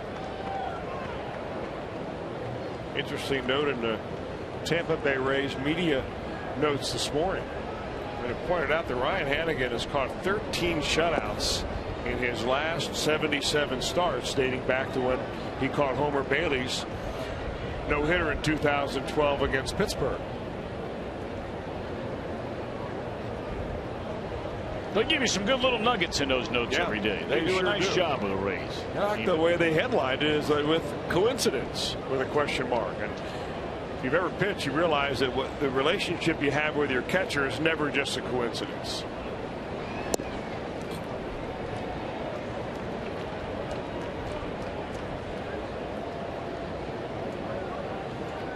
You know, Ryan we talked about him yesterday, about how he has now got into the horse breeding business as a horse farm down in the Lexington area. You know, he also raises dogs, show dogs. And his dog, Copper Ridge, took first place last year, best of breed, in the Westminster Dog Show. Wow. That's big league. That is very big league. An Australian shepherd named Copper Ridge. Show a picture of that dog. Boy, beautiful animal.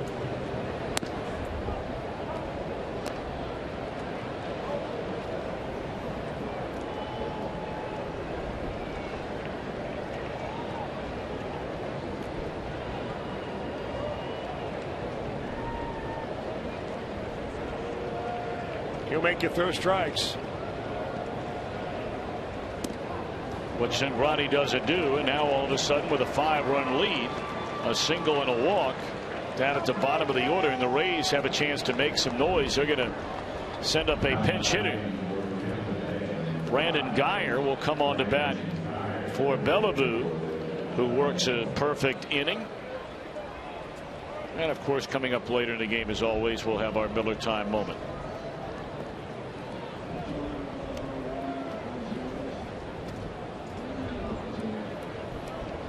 We have a long way to go in this one.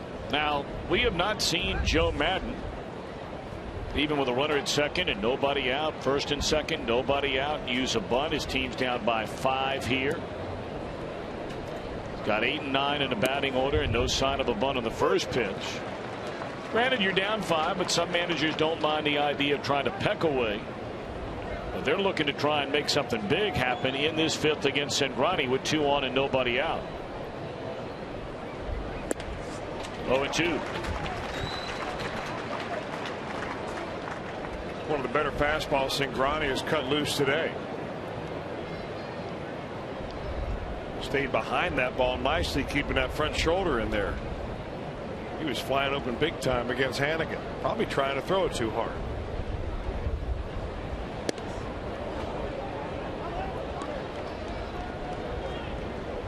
That's a little more like Vince's Cingrani. These last couple of pitches that he's thrown to the pinch hitter. Just trying to climb right up the rung of that ladder.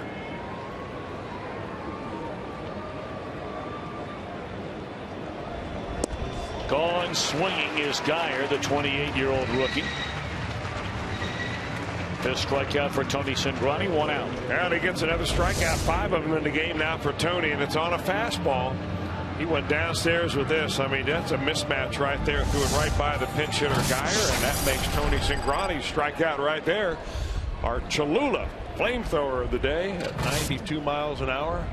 Peas at the knees. Sean Rodriguez had a 4-pitch walk, scored on the Zobrist home run, and had a pitch to hit right there and fouled it straight back. Hey, this guy doesn't play much, but boy, when he plays, he's made some noise. 2 hits, 1 a double, 1 a home run, and 4 runs batted in. It's off to a good start. Lifetime 228 hitter.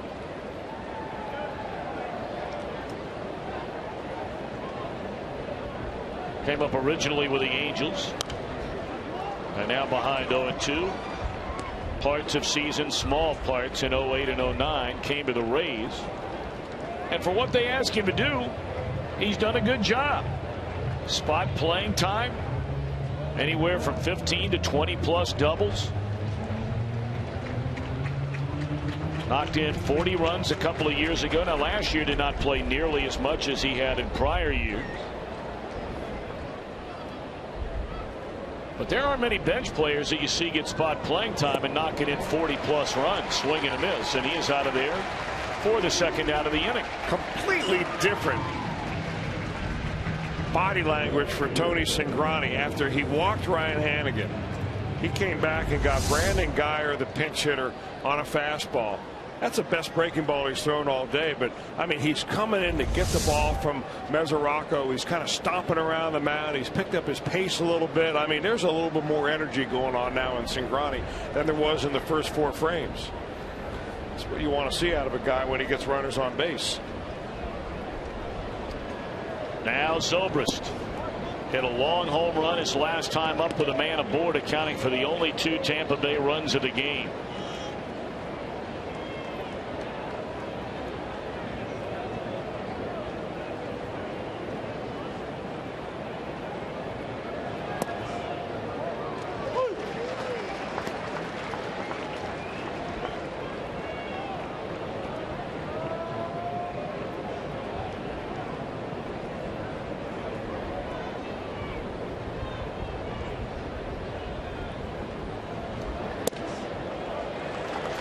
Strike 2. You may remember the last at bat Zobrist had. Tony missed ball 1, came back with strike 1, then missed ball 2.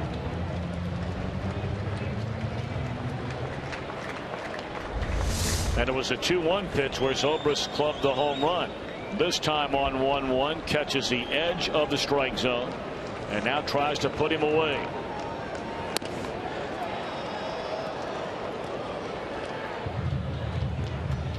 That fastball had the life we're used to seeing from Cingrani. That was up to 94 miles per hour. Yeah, it's almost like something like Tony turned the switch on here last few batters.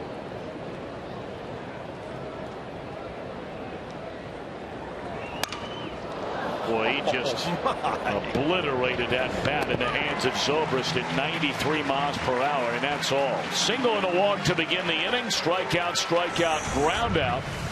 And we go to the bottom of the 5th as they pick up the litter in the infield. Reds lead 7-2.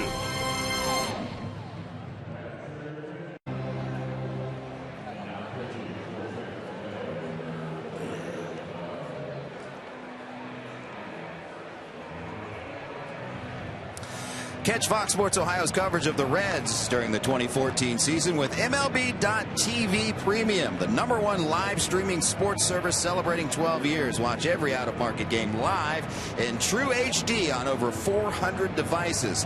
Visit Reds.com for details.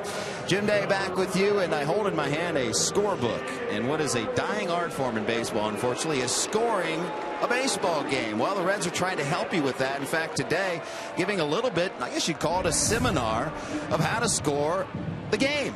And it's in the new Reds Connect Zone, and this is a new part of the ballpark this year. They just added it. It specializes in social media, where you can go and have free Wi-Fi, big screen TVs to watch all the games, watch all the replays, and even some charging stations for your computer or your phone. So go Reds Connect. You can connect and learn how to score the game. It's on the main concourse down the third base line, boys. Good start to this Reds 5th inning as Jay Bruce launches one off the wall in right center field.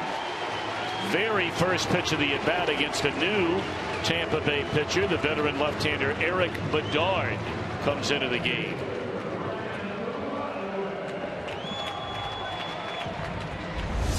Well, he gets a first pitch fastball. Bruce does. Lefty on lefty. Bruce is not always intimidated by that particular matchup, and man, he is right on it.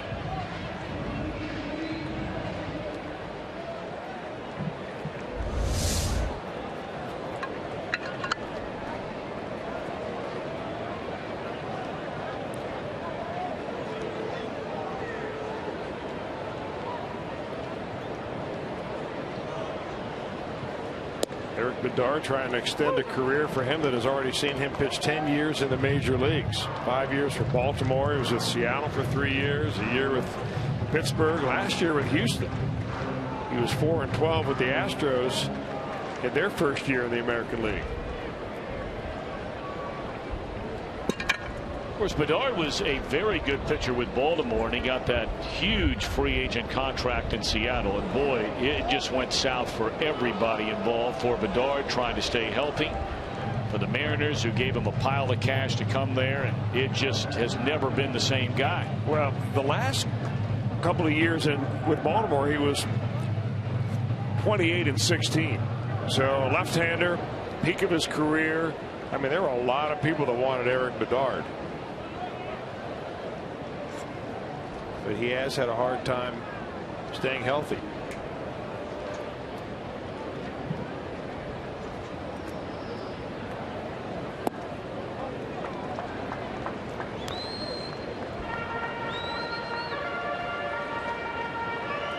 When Bedard is one of those guys, when you watch him, maybe as much as any pitcher in the league, he is in no hurry whatsoever.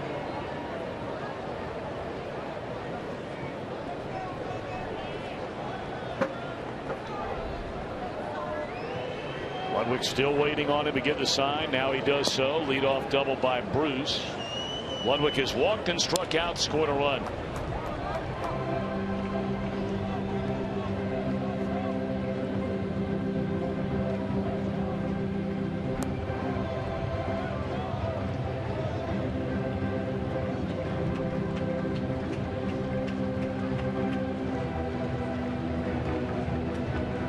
We mentioned Bedard had a shot when they brought him in to duke it out with two others, including the young man we saw start the game today, Cesar Ramos. Both of those came up short in a battle for the number 5 spot in the rotation.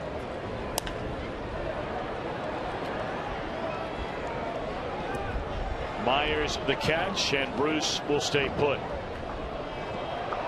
And now Bruce will advance as Escobar tried to make the catch and then fool Bruce by trying to beat him to the bag and did not field the ball cleanly.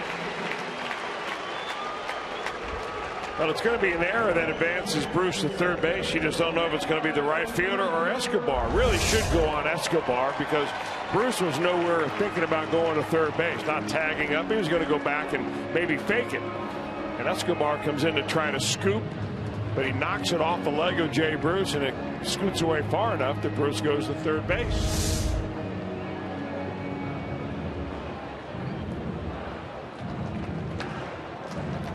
Now a little easier pickings down there for Mesoraco to pick this run up. Of course, you know, you look at that replay and you see that Myers throws short hop to Escobar, but he also missed the primary cutoff man, the second baseman, who is a few paces in front of Escobar. So they give the air to Myers with that in mind. Well, that's the same way that a catcher gets an error on a ball on an attempted stolen base at second base, where the infielder tries to grab the ball and swipe tag it when it's in the dirt instead of just getting his body in front of it and knocking it down. Now Mesoraco, he hit a long 3-run home run to the upper deck in the third inning. Walked his first time up. And with the infield in, Devin has a chance to drive home what would be his fourth, if not fifth, runs of the game.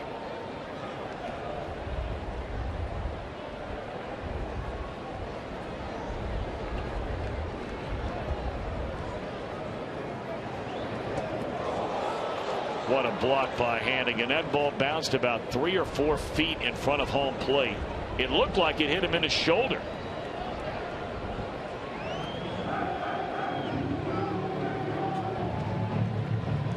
Well, Hannigan not only gets the job done, but he does it usually according to the textbook. I mean, it doesn't get any better than that, where you get down, you bend down, and he was actually fortunate because it went off the mask of the umpire. Dan Bellino gets an assist.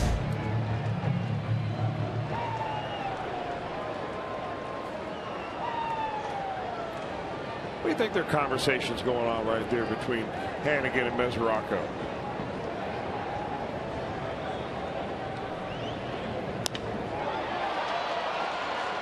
Mesoraco said, "I'm getting ready to knock in another run." Hannigan said, "Just don't leave the yard." 4 runs batted in today for Devin Mesoraco.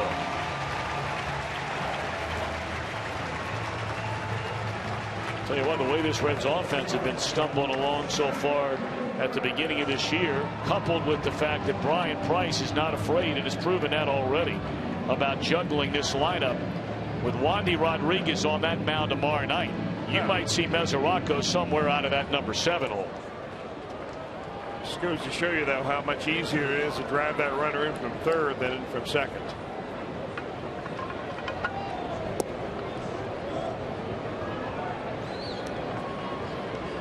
And depending on the outcome of this at bat, it could be an unearned run charge to Bedard after that misplay on a throw in by Myers from right field, because Bruce was not going to tag up. And Jim Day mentioned a moment ago about scoring baseball. Now, most of you may know this, but the reason it would be an unearned run is because you just follow the trail of an inning. Bruce on second base right there would obviously not have scored on that fly ball to center were it not for the error, which allowed him to go to third, which allowed him to score on the fly ball. So if Cozart gets a hit here, then the run will become an earned run. If Cozart makes a final out of the inning, it is an unearned run.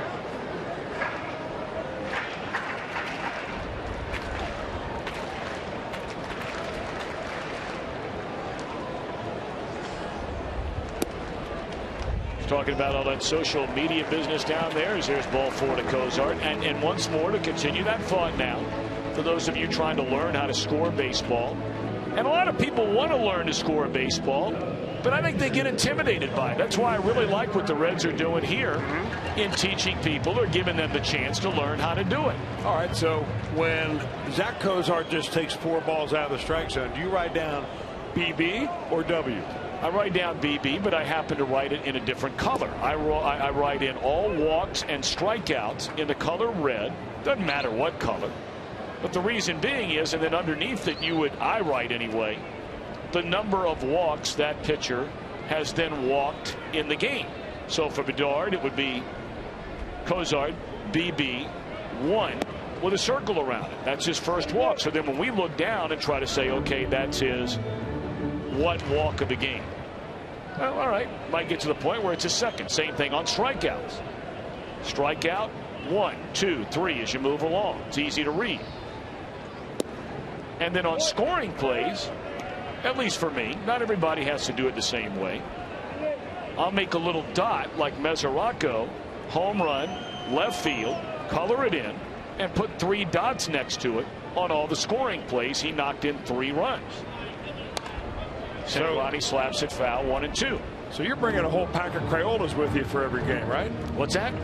So you're bringing a whole pack of Crayolas. No, it's just one little black felt tip pen, and then 2 pencils. But you see the walks, and again, it's easy to find that way of the number of walks that then scored in a game.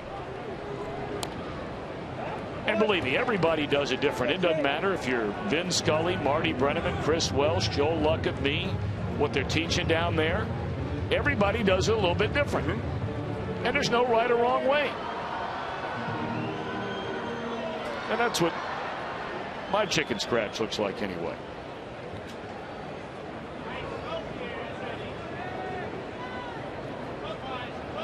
One and 2 to Cingrani. Pops it up. And the left fielder will make the play, and that will end the inning. When the Reds get another run, and it turns out to be an unearned run. But they lead 8-2. We go to the 6th.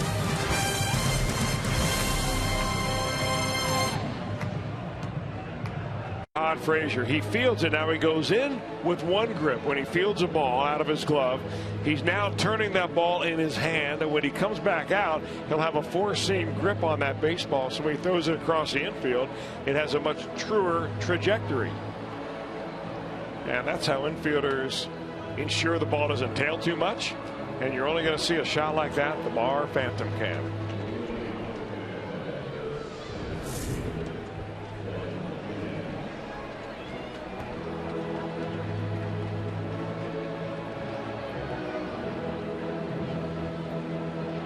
Tony Cingrani set to begin the top of the 6th inning. The Reds leading 8-2, a season high in runs today for Cincinnati.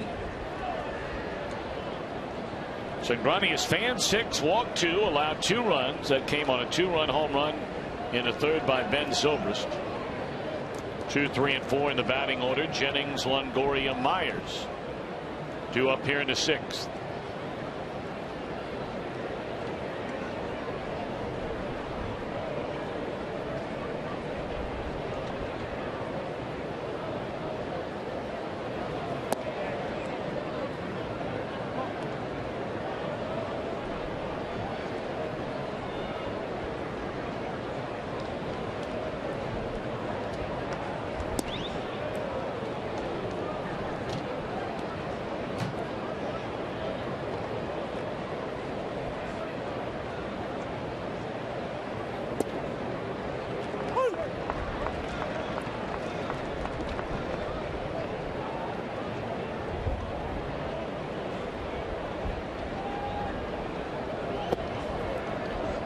And a 5-pitch walk to the Tampa Bay center fielder opens up the inning.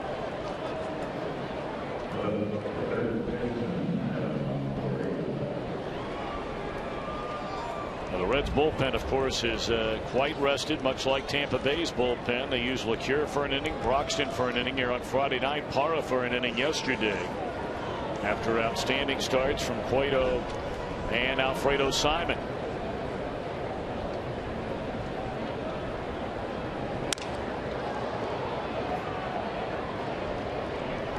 Longoria just made it mighty easy. 1 out. Well, get ready for Reds action 30 minutes before the start of every game. Reds Live brought to you by Ray St. Clair Roofing. Ryan Giesenslaw, Jeff Pecoro, Jim Day, Homer Road, Chris Welsh. Right here on Fox Sports Ohio, right getting you ready for game time. Yeah, you may wonder why. Prime time. You may wonder why Longoria was hacking at that first pitch, making it easy on Cingrani, so to say. But if you remember his last at bat and how awful he looked trying to hit that 0-2 breaking ball from Cingrani, I mean, I don't think he wanted to deal with that pitch again. So he's thinking to himself, hey, I get a first pitch fastball here. I'm hacking. He got jammed a little bit, yeah. Longoria 2 singles in this series. He knocked in the first run of the series. On a ground ball, you may remember after a couple of walks, it just did scoot under the glove of Frazier. They'll get one, and that's all they'll get on the bouncing ball. 2 away.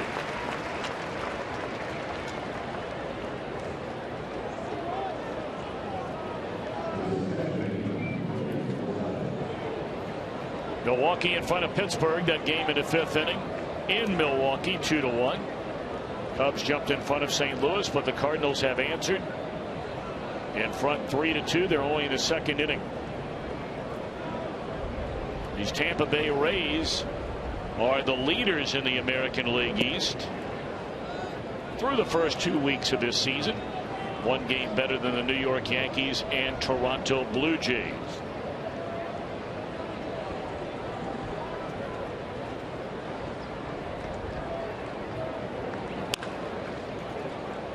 Pulled foul by Logan Forsythe.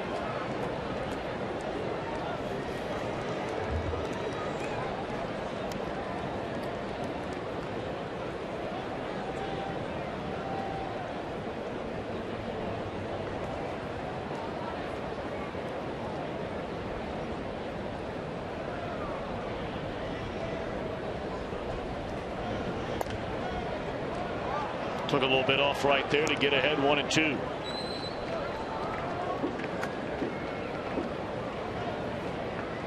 Oh, what a day. Bright sunshine. Nice breeze to keep everything very comfortable. Low humidity. Temperatures in the upper 70s. It has been a glorious weather weekend. Broken bat, but a base hit by Forsythe. So the inning will continue for the shortstop, Yunel Escobar.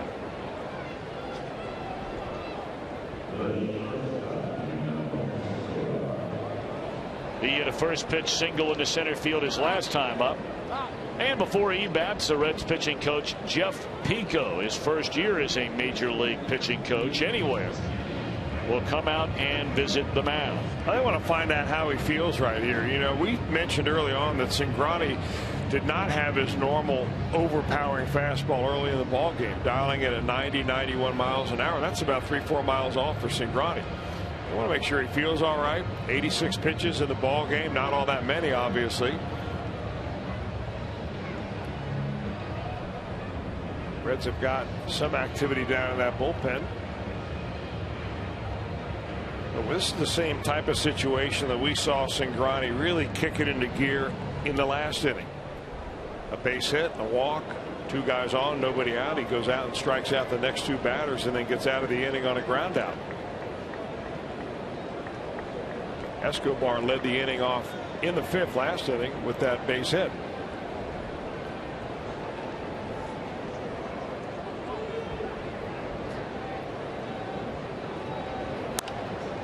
First pitch hacking again. It dumps it foul out of play. Strike 1.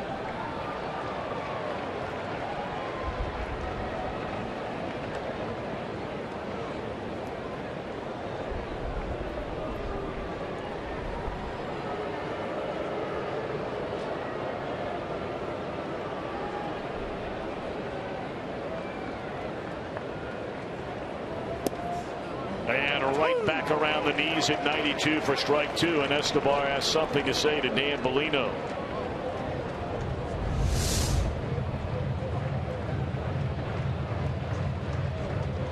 He's had a number of those.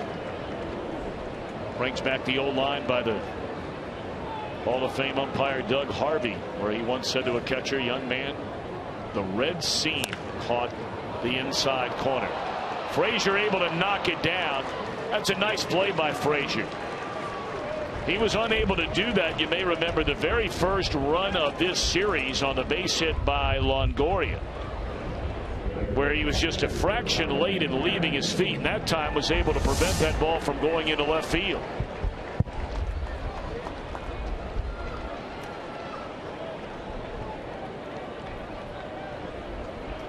Well, if he doesn't get this ball, it means another run. But as it is, bases loaded. Now Ryan Hanigan up. Hanigan will make you throw strikes. He's already walked once. That was in his last at bat last inning against Cingrani. Well, that's 5 hits allowed now by Tony Cingrani in the game. Ball 1, and as we've mentioned before, He is on a streak of 20 consecutive major league starts without allowing more than 5 hits in any of them. No other pitcher has ever gone 20 straight starts allowing 5 hits or fewer over the last 100 years in baseball. 1-0 to Hannigan. Strike one.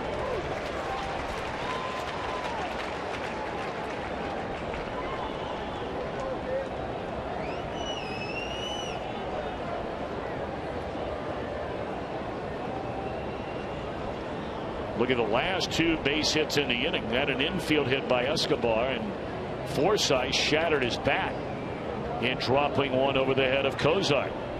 It's a big out right here. Reds leading by 6 in the 6th. 2-1. This is what he did last time he faced Hannigan. He kind of got out of his normal control mode, trying to maybe throw the ball too hard, thinking Hannigan has seen him so much and he's got some kind of special insight. And he walked him on pitches that were way up and out of the zone.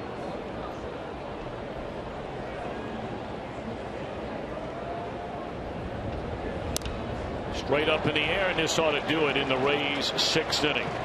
Votto there, that's all. They leave him loaded. Reds will bat in the bottom of the 6th. In front, 8-2.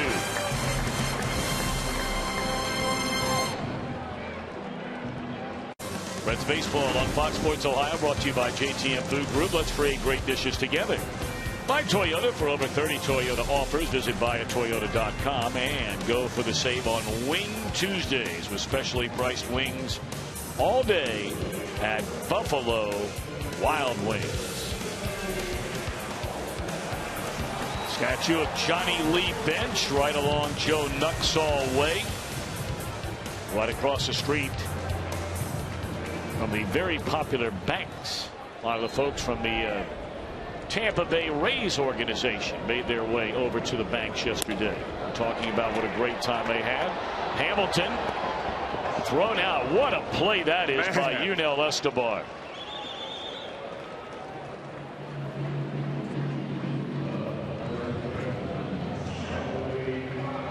He's actually playing Billy Hamilton rather deep right there. Longoria's in. There is Yunel Escobar, and you've got to get it and fire it immediately. Nice play at the other end. Sean Rodriguez picks it out of the dirt. You're not going to see Billy Hamilton thrown out on a play like that very often. Boy, that is an outstanding play by Escobar. You're looking for a little silver lining. At least Hamilton put the ball on the ground. Billy 1 of 4 with a run scored today. Joey 1 of 3, hit a 2-run home run, breaking a 2-2 tie in the 3rd. And he hammered it.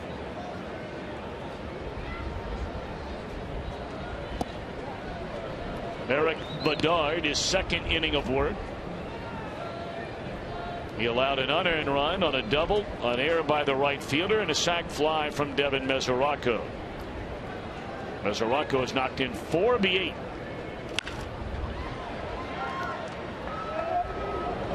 Two out. Pirates in town tomorrow night. If you're able to do so, why not come down to the ballpark? 7:10 tomorrow. Wandy Rodriguez against Homer Bailey. Good pitching matchup on Tuesday night. Mike Leake has thrown the ball so well against hard-throwing second-year right-hander Garrett Cole. And then it gets even better than that the following day game, 12:35. Johnny Cueto v. Francisco Liriano. If I'm not mistaken, that was a matchup in the one-game playoff last year. Indeed. And I would think that Johnny Cueto looking for a little payback in that game.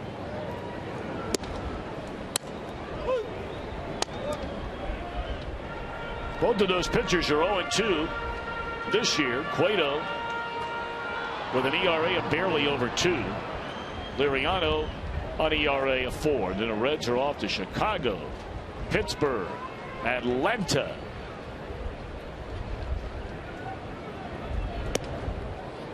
Tell you what, the Reds, not only a very difficult schedule in the month of April, but big games continue into early May. Because they've got the Cubs and the Brewers both coming in here, and then they go see the Boston Red Sox for a 2-game series.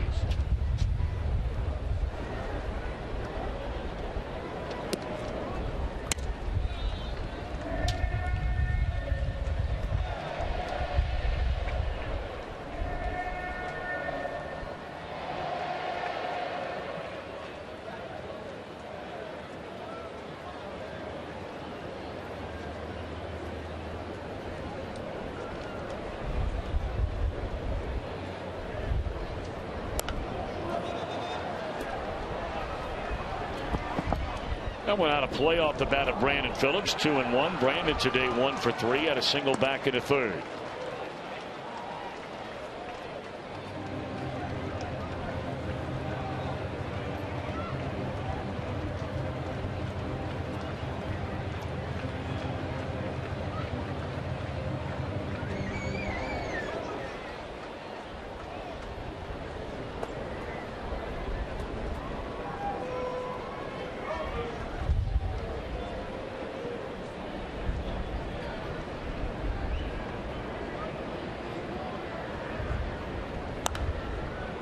Once more, foul out of play.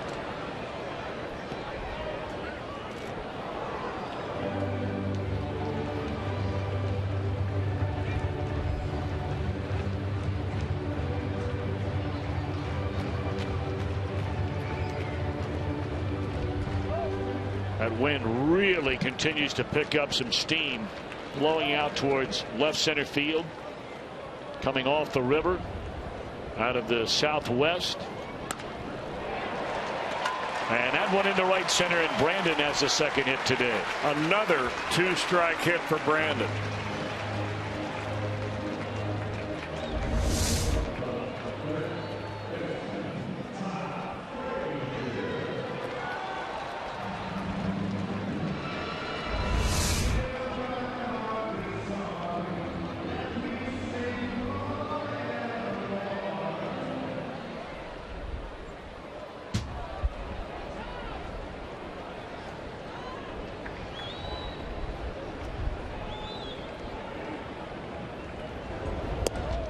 Todd Frazier looks at a strike. Todd has popped a second, bounced into a fielder's choice, scored a run, and then lined out to the pitcher his last time up.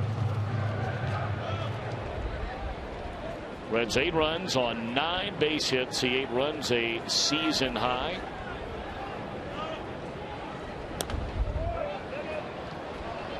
You know, when David DeJesus played left field yesterday, and Todd, of course, played third base, 2 players on the field who went to college at Rutgers.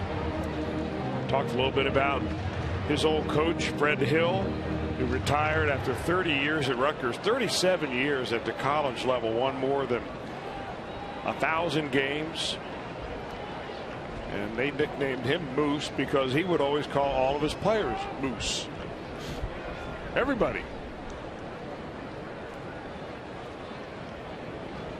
In fact, Todd said he talked to him last week, so we congratulate Moose Hill on a great college career, and Todd Moose can still keep in touch.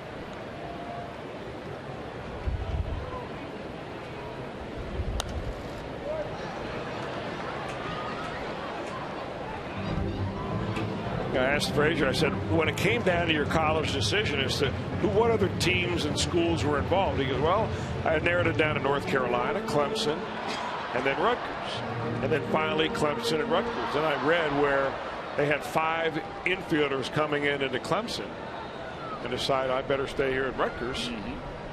Not so sure that they were going to allow a Jersey boy in the starting lineup down there if it all came down to just head up against maybe some local kids.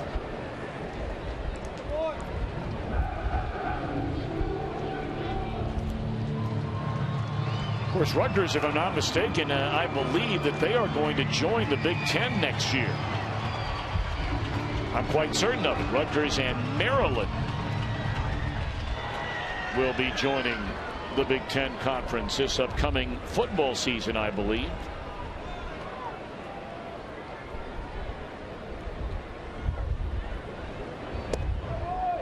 Two and two on Todd Frazier.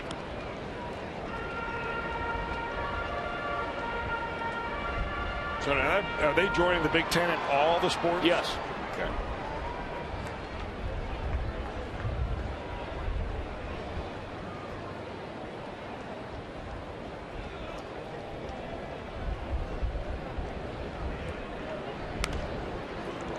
Popped up into foul ground, and Rodriguez runs it down in front of the stands, and that'll end the inning. A hit, a man left. We're off to the 7th. Reds in front 8-2.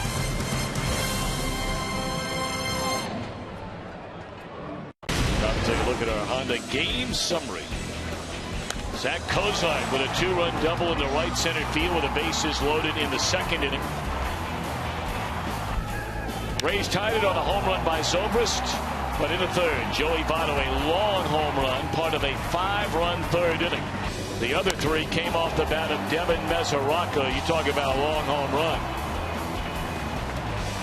Mesoraco has knocked in 4 of the 8 runs today. And now Tony Cingrani will climb the hill to begin the 7th inning.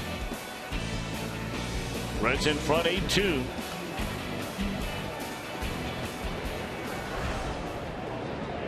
Cingrani set to face Matt Joyce, who will come up to bat for Eric Bedard, who works 2 innings, allows an unearned run. You know, I'm not so sure that the leash on Tony Cingrani is going to be all that long in this inning. He's had runners on each of his last couple of innings. His control has been iffy today. It's been good enough, obviously, to hold the score down to 2 runs. Brian Price, after seeing his offense struggle so much, is not about to let this one get away by hanging with his starter too long. 2-1. This is Cingrani's 8th career start where he has pitched at least into the 7th inning. 5 of those he's completed the 7th inning, and 7 innings so far for this young man still represents a career high. And Votto, did he make the catch? Yes, he did. Came hard down the line. That's almost in that no man's land where it's a long run for the first baseman and the catcher, and it really wasn't hit that high into the air. Well, the guy that would be the logical choice to catch this ball is the pitcher, Cingrani. I mean, he could be camped under this ball, but it seems like ever since you sign a professional contract, maybe even going back to high school, pitchers are taught that they can't catch pop-ups, and they're always getting called off. Well, you said it. Cingrani will get the hook and gets a tip of the cap. Nice round of applause. Boy, this young man, he has been so good in such a short stint in the major leagues. And still that stretch will continue where now it is 21 consecutive starts where he is not allowed more than 5 hits in any of them. The longest such streak in that manner over the last 100 years in Major League Baseball. A job well done, Mr. Cingrani. Acknowledging the crowd, and he leaves in the 7th, leading big.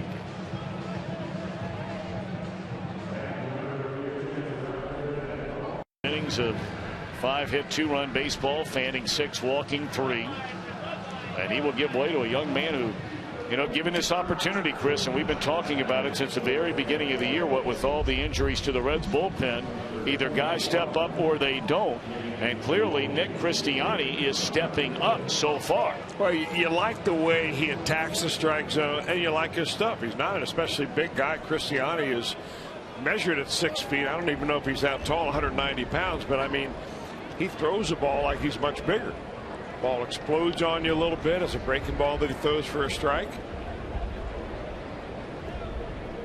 He had a good spring, and really he earned his way here.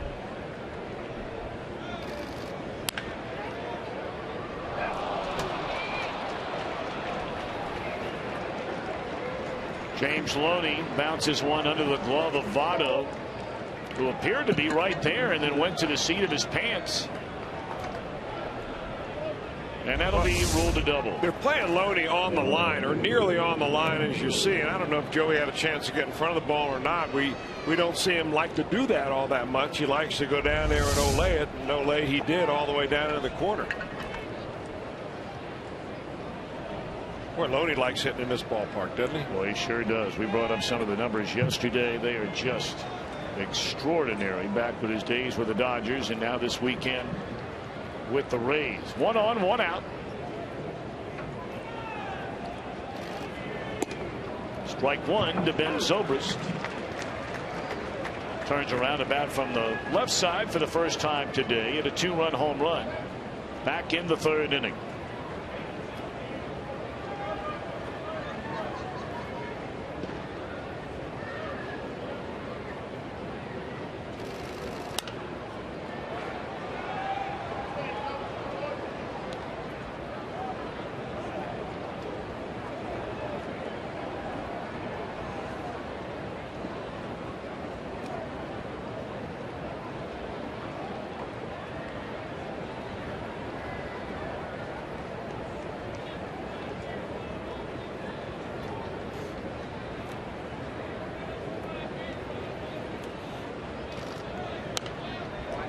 Yeah, I wonder if Ben Zobrist's hands are still rattling a little bit. When he faced Cingrani last time up, this one's worth looking at again. When you get sawed off, sometimes you break your bat, and sometimes it just gets sawed off. Man, oh man, that is getting in your kitchen. That's where Christiani wants to go.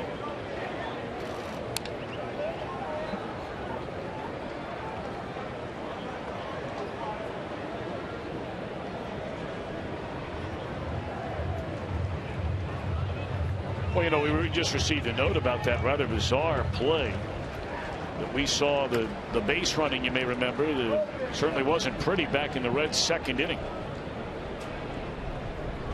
where they had a pair of runners thrown out at the plate on the same play, excluding automatic double plays because of batter interference following a third strike where the catcher gets both putouts. We are told that it's so uncommon. That play only occurred twice all of last year among all the games played in Major League Baseball. And Tampa Bay was involved in one of those two games. They were running the bases when Detroit's Alex Avila did it on June the 5th. And then Colorado's Yorvi Torrealba did it against San Diego on August the 14th. So they actually do keep a toot bland stat in baseball. Did not know that. Or toot blonde, if you prefer that.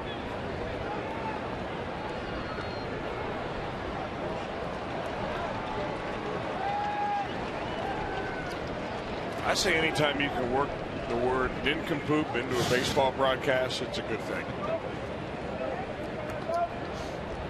I think that you should make that a goal looking forward to this 2014 season.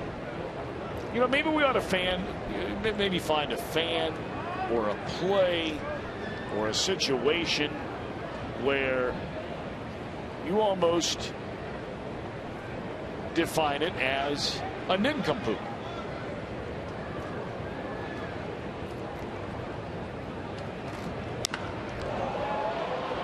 This one is in the air way back into right field, and it will fly out of here. Zobrist, a 2-home run game, one from each side of the plate. And that makes it 8-4 here in the 7th inning. First runs allowed by Christiani this season. Well, you can see now why Joe Madden wanted to keep Ben Zobrist in the lineup. He was the second baseman the last couple of days. He's now in left field today. So, you know, he hadn't played left field all spring training. He did play there some last year. They want his bat in there and going deep from both sides of the plate. Now, that is something to write home about.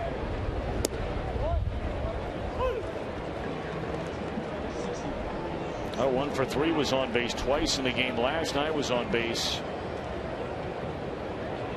twice, stole a base in the series opener, and 2 hits, both of them 2-run home runs today. All right, so how many times did that happen last year?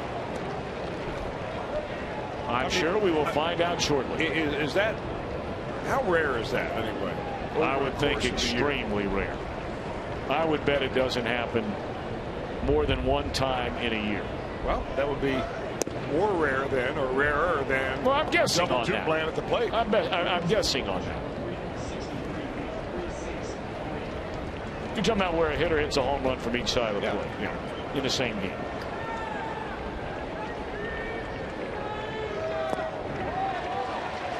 Gone swinging is Desmond Jennings, and that's a second out here in the 7th.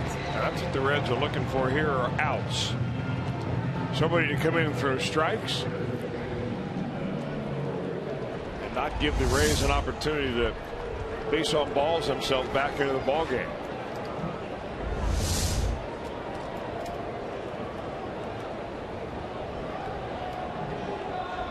So now Longoria 0 for 3 on the day, and a first pitch fastball, a strike.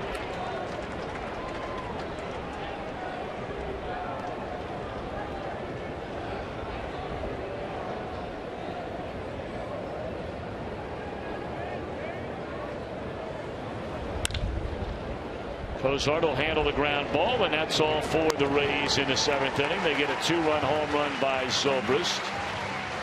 They will stand and stretch, and we'll keep it right here for the singing of God Bless America, where the Reds at Great American Ballpark lead the Tampa Bay Rays by a score of 8-4. American flag. Major League Baseball, the Rays and the Reds salute the men and women of our armed forces, as well as those who serve to protect in our local police and fire departments. At this time, please help us honor these brave men and women and all our veterans of service as we welcome saxophonist Jordan Woody for a special performance of God Bless America.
The Reds and Buffalo Wild Wings have teamed up to bring fans Wild Wednesdays, a season-long blazing hot deal. You can get a Reds ticket and a B-Dubs food voucher for every Wednesday home game for as low as $19.50. Now, Wednesday, April 16th, that's a day game against the Pirates. You can get a B-Dubs voucher for a snack size order of boneless or traditional wings. Restrictions do apply. Tampa Bay brings on its 5th pitcher of the afternoon, a one-time All-Star closer in San Diego. It really wasn't all that long ago that Heath Bell led the league in saves with 42 of them. Been a little bit downward ever since for Bell. He had 42 in 2009 and then saved 47. 2010, last year with the Padres, he saved 43. He came over here to Tampa Bay in the same deal that sent Ryan Hannigan from Cincinnati to Tampa Bay in the three-way deal that involved Arizona. David Holmberg, the left-handed pitcher, is what the Reds got out of that deal. He's down in Louisville. Joy stays in the game to play right. They move Myers over to center. Loney in the game at first, and now Heath Bell on the mound. Of course, he left to go to Miami. That's when they spent a fortune, knowing they were moving into that new ballpark, talking about the Marlins. And Heath Bell was one of the crown jewels of that free agent class. You may remember Jose Reyes was coming on board, and Mark Burley, among others, and it could not have gone worse for the Marlins or Heath Bell. Wound up losing his job there, and they shipped him off to the Diamondbacks. And part of shipping him off to the Diamondbacks, the Marlins paid $4 million of his salary. And even here in Tampa, the Marlins are paying $4 million of his salary. And the Diamondbacks are paying $500,000 of his salary. And the next interleague game that the Rays will play will be against that Miami Marlin team. So you'll have possibly a situation where the Marlins are paying Heath Bell to pitch against them. One of the strange economic things that go on in today's game of baseball. 2-2 to Jay Bruce. Been on base all 3 times. Has scored 3 runs. 2 walks and a double. I could use nincompoop in that sentence. Yes, you could. But who would you apply it to? The Marlins?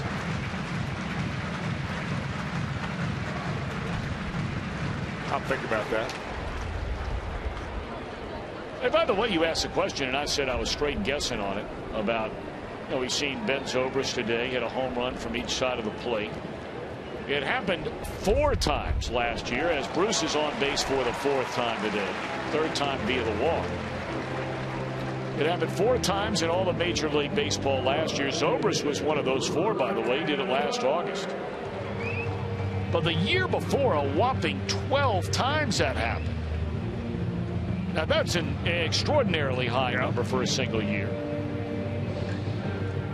I'm surprised it's that many. Just didn't seem like we see that many switch hitters, period, anymore. Especially with enough pop to homer from each side of the plate in the same game.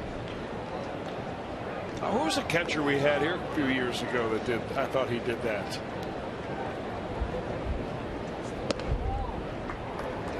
Javier Valentin. I thought he did that. I'm probably wrong, but I thought he did. Well, we know he had enough pop to do it, if nothing else. Took a hack. That's for sure. He had some big home runs for the Reds. Sure did.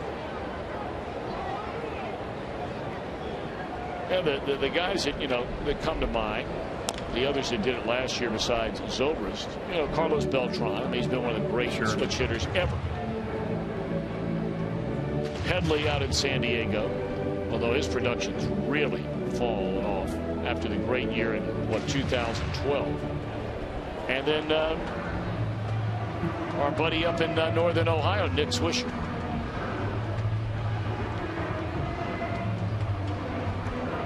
And he definitely has pop. Yeah. He's gone 8 or 9 years in a row now where he's hit 20 or more home runs.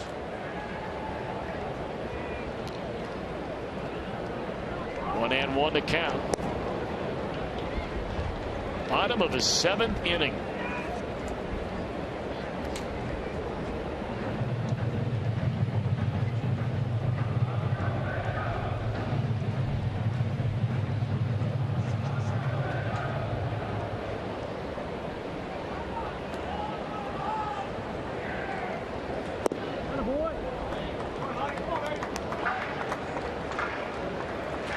Two and one, Heath Bell against Ryan Ludwig. Ludwig has been on with a walk and scored a run today. 0 for 2 officially.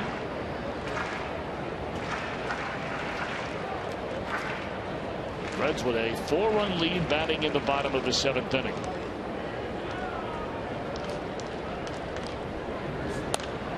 And that one will find a hole into right field. Nice piece of hitting there by Ludwig. And the Reds will walk in a single to start the 7th inning off Heath Bell.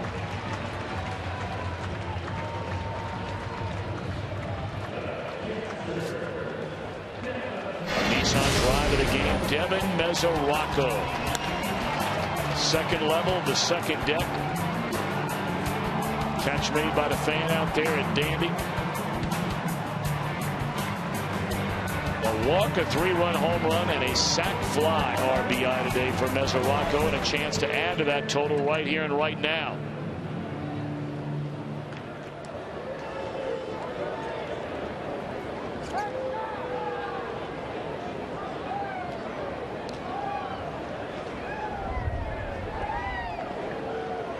Four RBIs in a game matches a career high for Mesoraco, which he accomplished last year on May the 24th in a game against Atlanta. And I believe that was a game he hit a grand slam. It was. So all 4 came on one swing of the bat against Chris Medlin.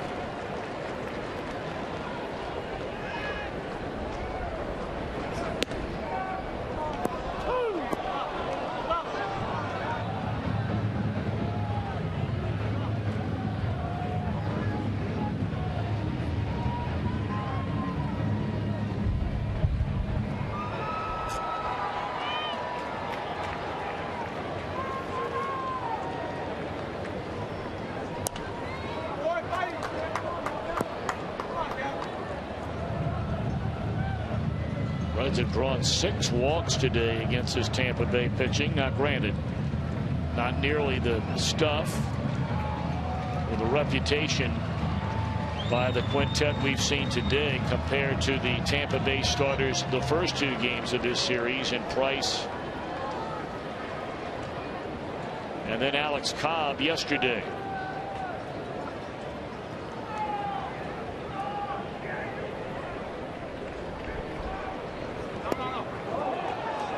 Somehow Hannigan able to block that one. Boy, he's taking a beating back there today. You're not kidding about that. I mean, we've seen some wild pitches today that have barely made the dirt. That being one of them. Heath Bell almost throws that ball in the grass in front of home plate. That's hard to do. And how you block that ball without letting runners advance, it's amazing.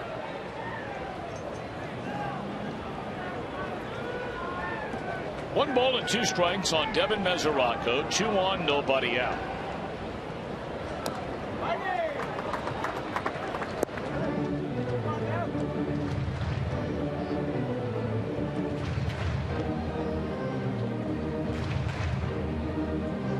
Well, Chris, you wonder as a fan, and that's all we are up here. I mean, you're a baseball fan. We happen to get paid to talk about it here, and thankfully so. But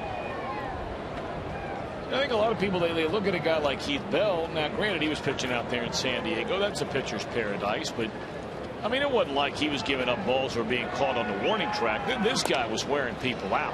There's a slow roller. Escobar will not be able to get it there in time, and Mesoraco legs it out for an infield hit to load him up. Well, Joe Madden will come walking out. He's got his replay shoes on. No, he's going to jog out today. They're going to probably challenge this call if they look back into the dugout and get a sign from whoever their video coordinator is. Let them know whether it should be reviewed and whether Madden will ask for it. Well, he's over there to visit with Jim Reynolds. The umpire made the call.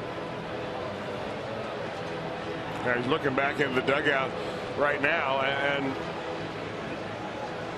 somebody in there is going to give him the sign yes or no, and I guess the sign was yes. We ought to go ahead and review it.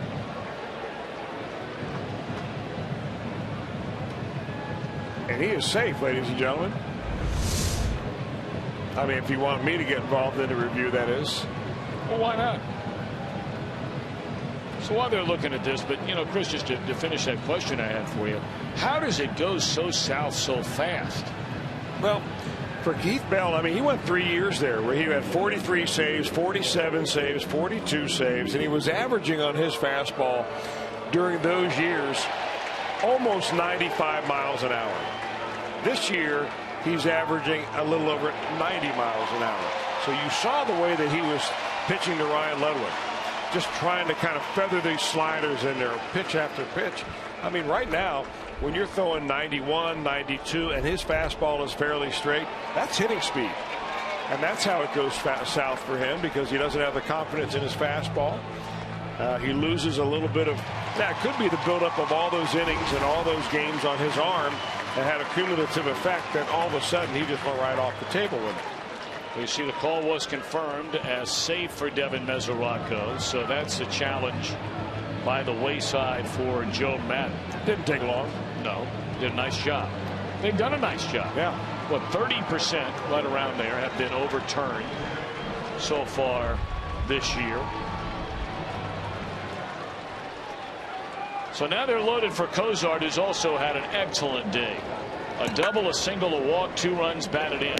And for all intents and purposes, you throw the nail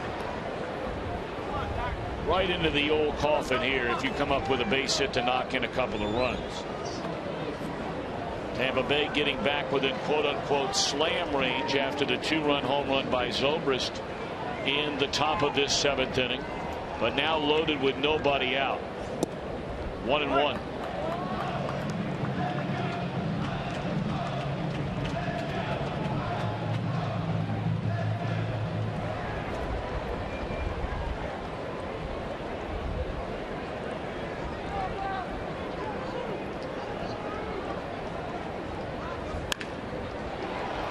This isn't going to do it.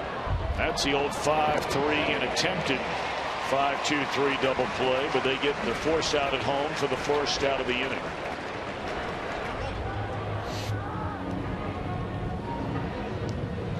And now pinch hitter Roger Bernardino will come up and hit for Nick Christiani, who gives the Reds 2/3, 2 hits, 2 runs, and a strikeout.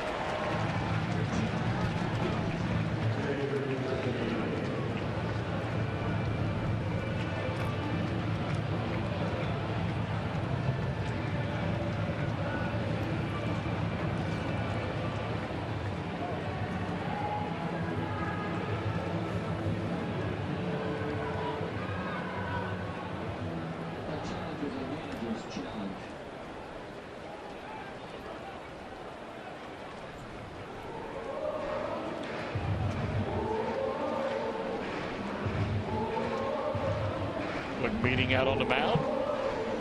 Yeah, they're talking about defense in that meeting. No pitching change here. They're going to bring the infield in and hope that they can get a ground ball out of Bernardino and then again come home to try to cut off that run. They're 4 runs down right now, and I think that Joe Maddon really wants to keep his team within slam range.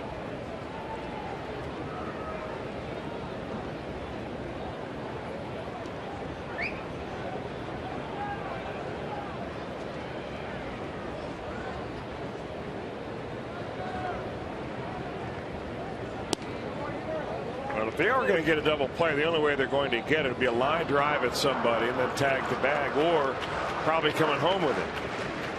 Because the infielders are nowhere close enough to second base to be able to be in DP range.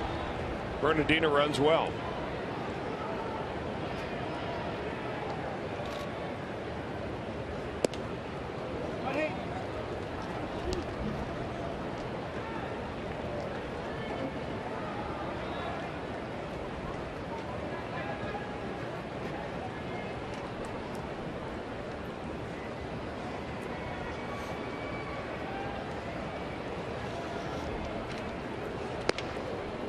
Two and 1 to Bernardino, 1 hit in 12 at bats, has an RBI. That was a run scoring double.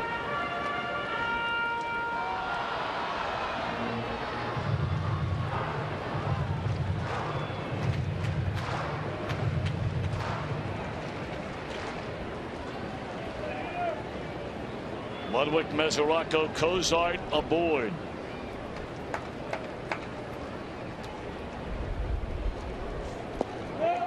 Went around 2-2. And he's done nothing but throw that little slop up there this entire at bat.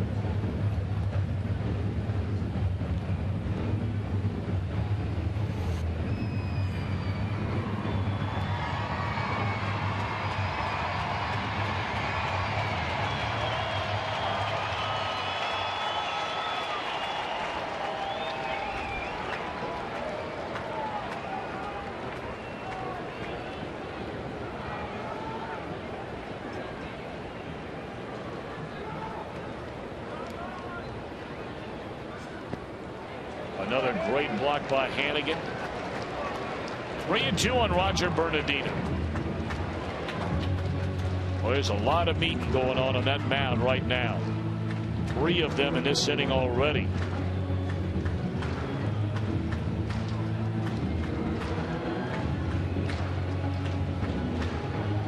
Boy, Heath Bell not exactly in a hurry to deliver one at the plate, is he?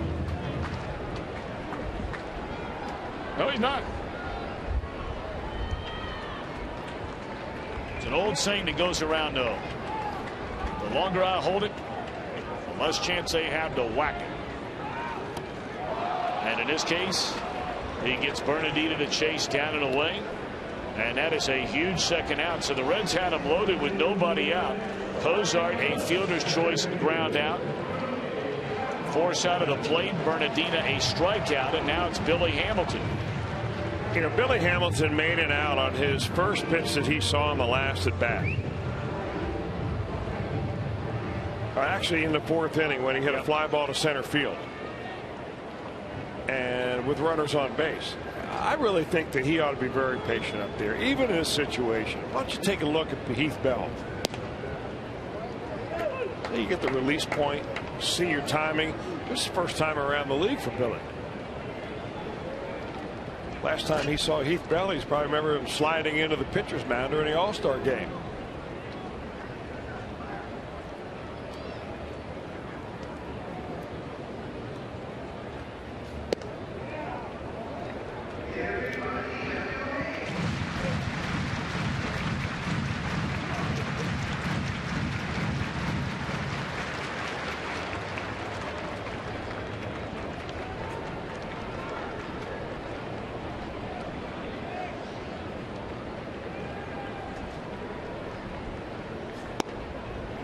Good on air, 2-1 to Hamilton.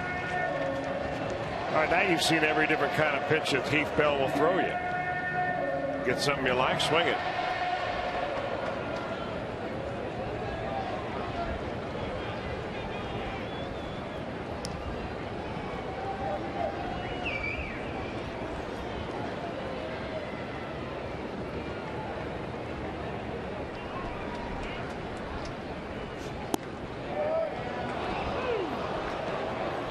Borderline strike there, but a strike, according to Dan Bellino's, be the 30th pitch in the inning coming up for Bell. Right at the edge of the strike zone, outside corner, down and away to the left-handed batting Hamilton, and now a 2-2 count. Billy looking for a 2-hit day. Full count. It's more along the lines of what you were talking about, Mr. Welch.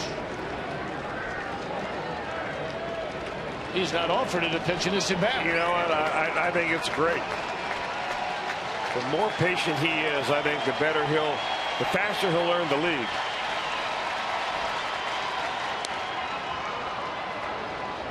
But we saw him do that all day long in spring training. Work the count deep, go to 2 strikes.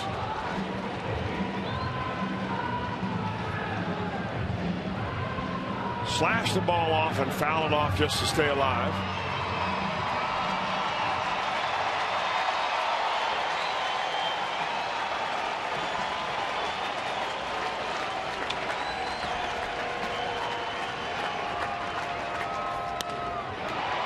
And he lifts a fly ball into left field.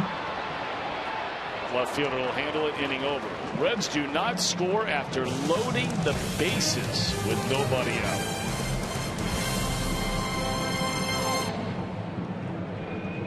Through the 4th and take advantage of the first Reds 4 for $48 ticket offer of the season. Purchase 4 view level tickets for only $48 and receive 4 free Reds hats. Cheer on your Red Legs when they take on the Brewers May 1st through the 4th. For tickets, call 513-381-REDS or visit reds.com/4 for 48.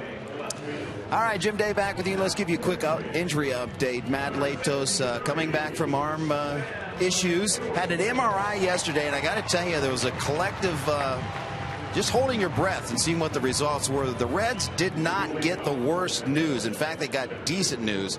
He's diagnosed with a flexor mass sprain, and they are going to shut him down for 10 to 14 days. Now, this is a significant setback, but it beats the fact that they say that it does not need to be surgically repaired. But going forward, anytime you have an arm issue, you never know what's going to happen in the future. But right now, if you can believe it, good news. Time off 10 to 14 days. Get that inflammation out of there and hopefully start throwing again, boys. All righty, Jim Day. Thank you very, very much. Sam LeCure comes on from the Reds bullpen following Nick Christiani after Tony Cingrani gave him 6 1/3, 5-hit, 2-run baseball. We saw LeCure here on Friday night behind Johnny Cueto, and Sam walked a batter, allowed an infield hit, but that's it. Off the end of the bat, Will Myers, a fly ball right at Billy Hamilton, and that's the way it starts here in the 8th inning. Reds are leading 8-4, trying to get out of here with 1 win in this series as Bernardino remains in a game to play left field. And the Reds will entertain the Pirates tomorrow night. Pirates trying to avoid getting swept over the weekend, and Milwaukee once again. A team earned run average through the first 2 weeks that starts in the 1s. And that's exactly how many runs the Pirates have scored going into their final at bat in the top of the 9th inning. Brewers trying to win their 9th consecutive game, leading 4-1. They had a rain delay in St. Louis. They're back at it with the Cardinals in the third, have a 3-2 lead over the Cubbies.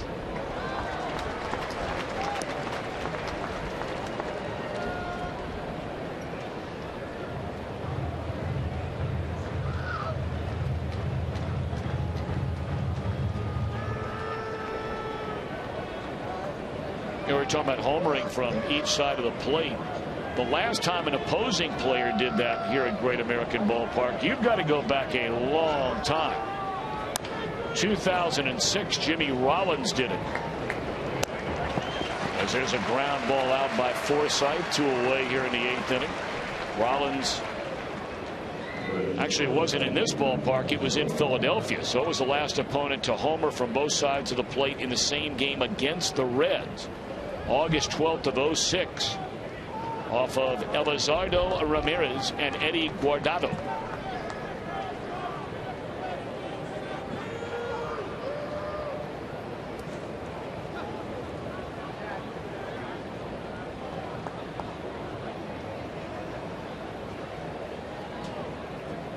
Escobar, 2 hits and 3 at bats today.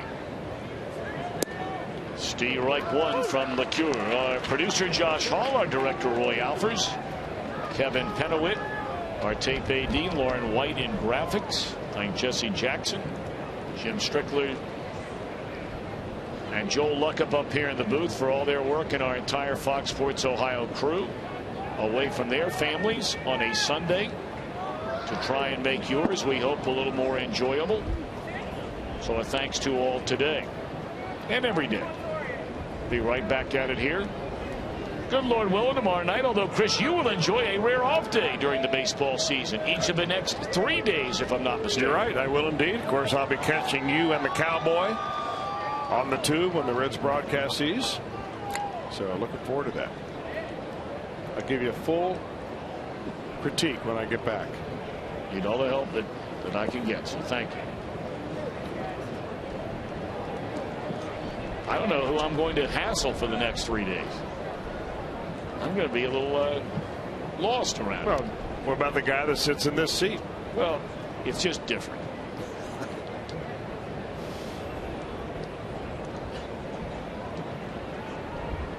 Well, I'll miss you, partner. No doubt about it. You will be missed very much. 3-1. Well, we'll welcome Jim Kelch back. We've not seen Jim much the early part of this season so far. I know he was with you in New York last week, but I think those are the only 3 games he's had a chance to be with us this year. It's always great having him part of our Reds broadcast team.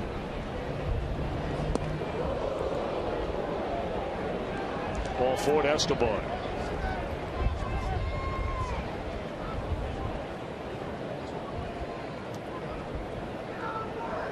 Escobar appeared to take a long look out at Sam LeCure, implying or thinking that he didn't like that very much.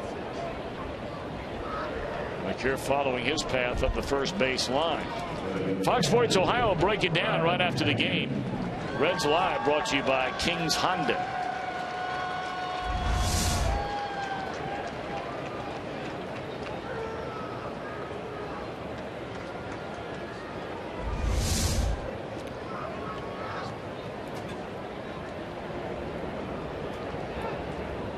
One more time, a nice round of applause for Ryan Hannigan. And what figures to be, barring a huge comeback, which is always possible, down by 4 here in the 8th inning. More than likely the final at bat of this series, and who knows? Maybe if the Reds can get this thing rolling starting here today, there's always a chance we could be gracious hosts for Mr. Hannigan and the Rays in October. That wouldn't be all bad, would it? That would be nice.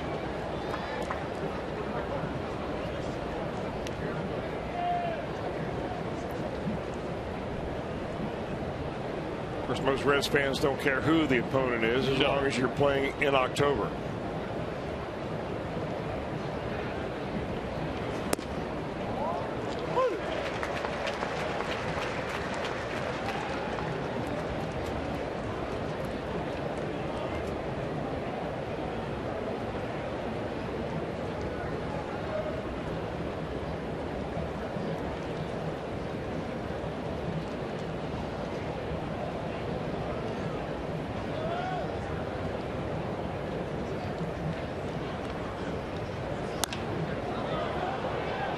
Jay Bruce will back up a few paces. Hannigan retired. We're off to the bottom of the 8th. Reds lead 8-4.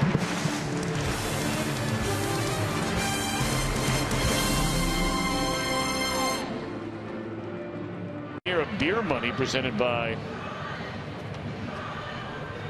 Yingling Light Lager. Find out if Cincinnati sports fans can win some extra cash with host Ashley Collins and Steve Caminiti as they test local fans to see what they really know about their favorite teams. Beer Money premieres tomorrow night after Reds Live. Have to check that out. I'll tell you, that ought to be funny because Steve Caminiti is a very funny person.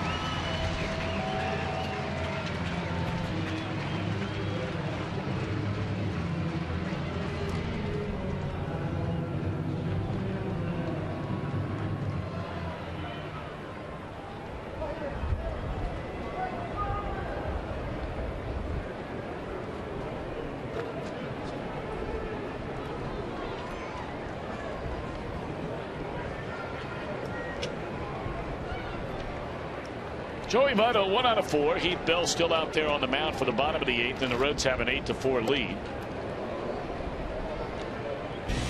A Miller time moment, 2-2 game. Man aboard in the 3rd inning, and Votto just lays into one. Out of the green grass in the deepest part of right center field.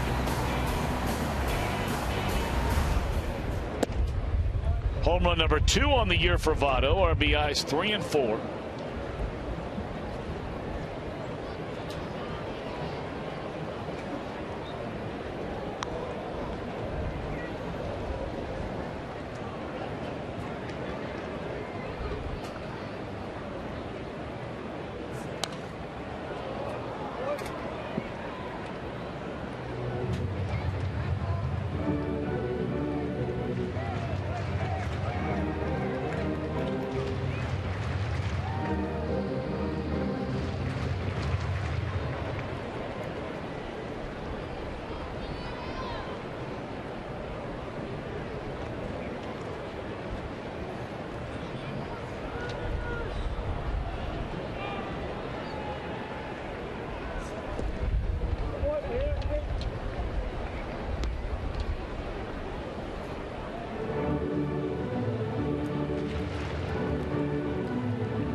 Two and two on Votto.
And that pitch got a piece of Votto, so he will be awarded first base.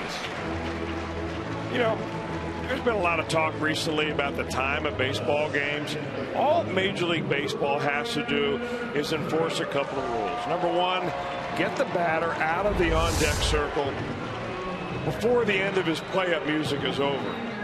And we don't need Inligata to Vita, the long version, by the time the guy gets there. Secondly, the pitcher has, according to the rule book, 12 seconds to get the ball back and be ready to pitch. Heath Bell in this inning is typically going twice that on every delivery.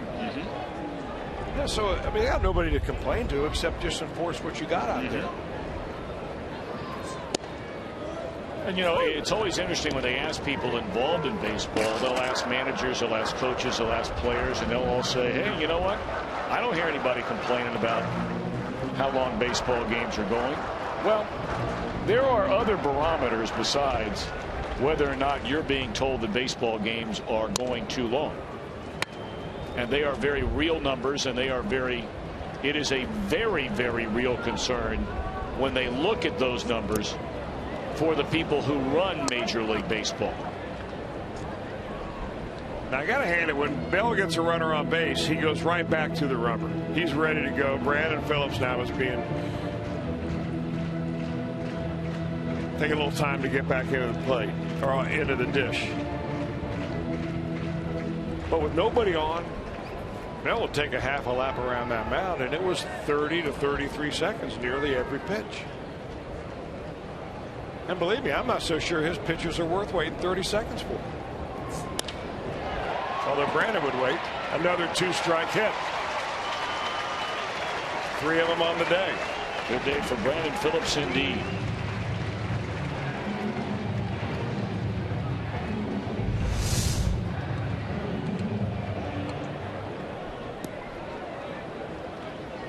It's going to be all for Heath Bell.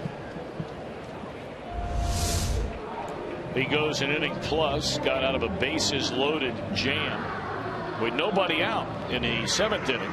Here in the 8th, hits a batter, allows a single. His day is over. And we'll tell you about the new reliever when we return. 2 on, nobody out. Your photos using hashtag #OhioFanPhoto. Let's take a look at our photo of the game, brought to you by AT&T. Mallory, thank you for your photo. We appreciate it. Hope you're having a great day today. Well, local boy here, born in Covington, Kentucky, collegiately pitched at St. Catherine College and then transferred to Northern Kentucky University.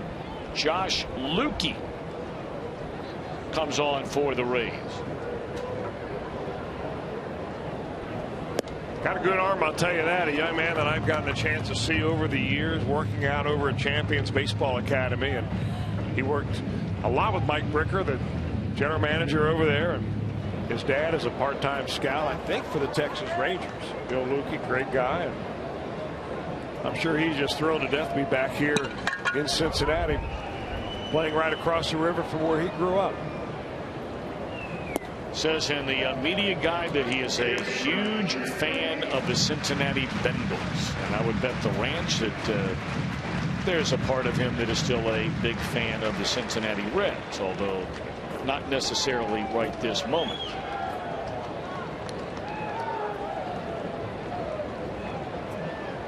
Been a very quiet day for Frazier. Did score a run after he reached on a fielder's choice. 2 balls and a strike. Votto at second, in by a pitch to begin the inning. And Brandon Phillips with a base hit, his 3rd of the afternoon.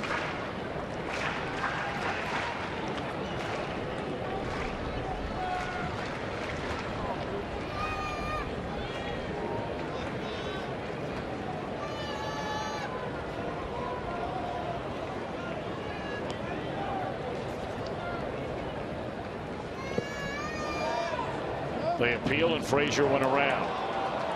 2-2. Frazier inserted just for the 12th time in his career into the cleanup spot here today.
2-2 once more on Todd Frazier.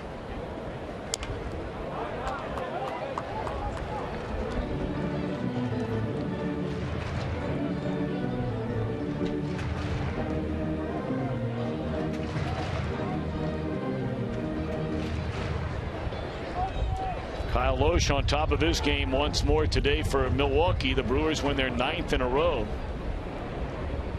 A clean sweep of the Pirates over the weekend. 4-1 the final.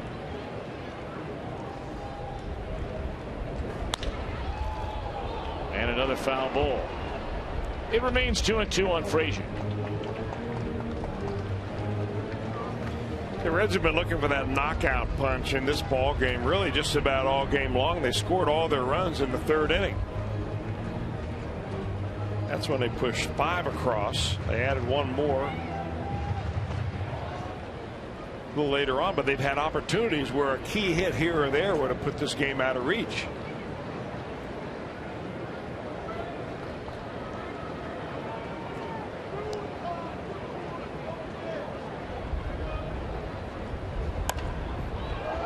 Back up the middle, and they get the force out at second. First out of the inning. So 1st and 3rd with 1 away. A nice play right there by the second baseman, flipping the ball behind him. Logan Forsythe playing second base today. First time in the series he gets over there. He just kind of flips it behind him to the shortstop. Escobar covering.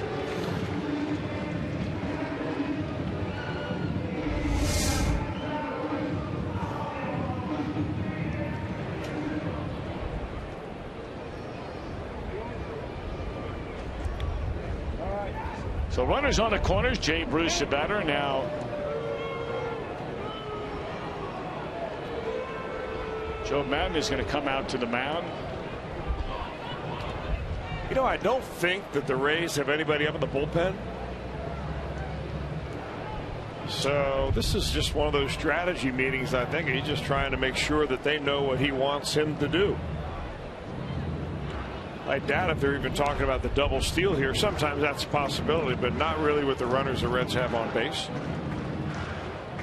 Votto at 3rd, Frazier at 1st. Not 2 of the speedsters on this club. What Lukey has done really is kind of change things around in his own repertoire. He likes to use his breaking ball, that big splitter that we've seen early, and then go to fastball. And these will all be slow fastballs, as we're going to get an intentional walk.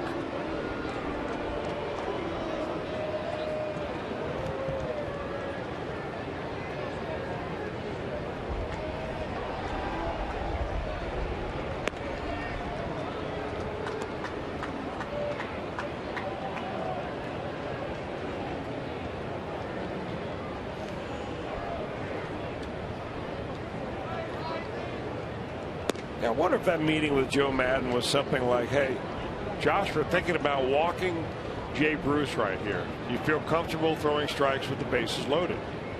And throwing strikes for Lukey really has never been a problem until last year when he got called up to the Rays. That's when he walked 12 and 21 innings, but normally he's around the plate with all of his pitches.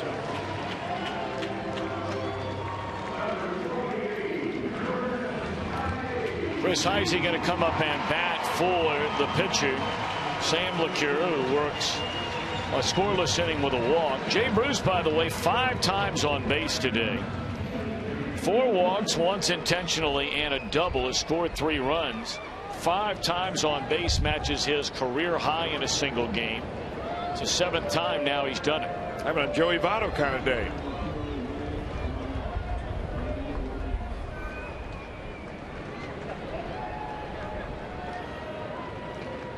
So Heisey waiting with the bases loaded and 1 out. You may remember, as Chris pointed out earlier, the Reds had the bases loaded with nobody out in the last inning and did not play to run. They're loaded with 1 out here for Heisey off the Reds bench.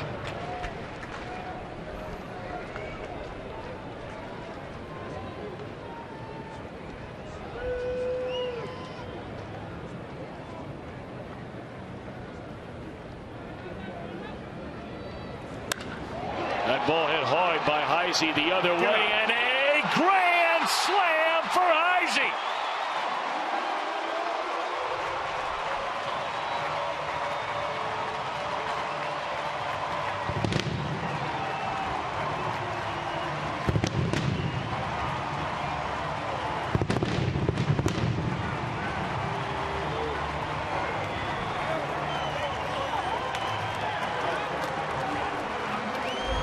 career grand slam for Chris Heisey. Boy, and going the other way, too, that's got to make him feel so good. Young man had such a tremendous spring training. Every time he seems to come to the bat, he's hitting the ball hard somewhere. And a grand slam, and that is the knockout punch the Reds have been waiting for. Crowd wanting a curtain call from Heisey. They're still standing and cheering that pinch hit grand slam. And he'll give it to him.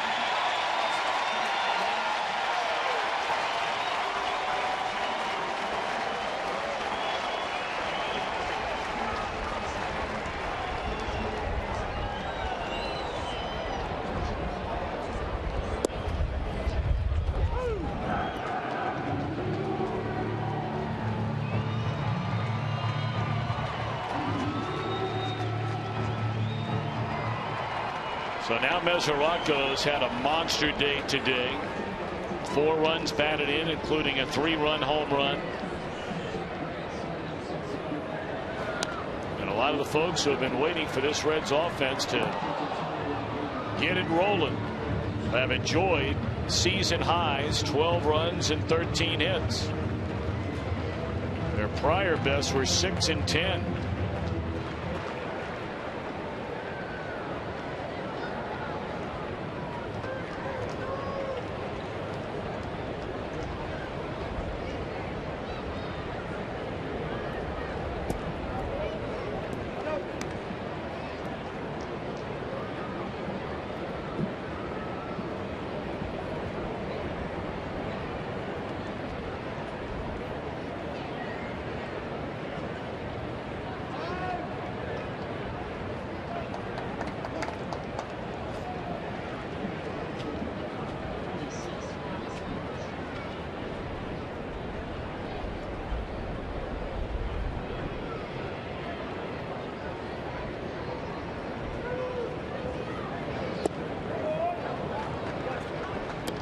First official time today, Mesoraco has been retired. He had a sac fly RBI back in the 5th inning. So 2 away here in the bottom of the 8th inning. And that will bring Cozart to the plate. Another Red who has had a very good day, a much needed very good day.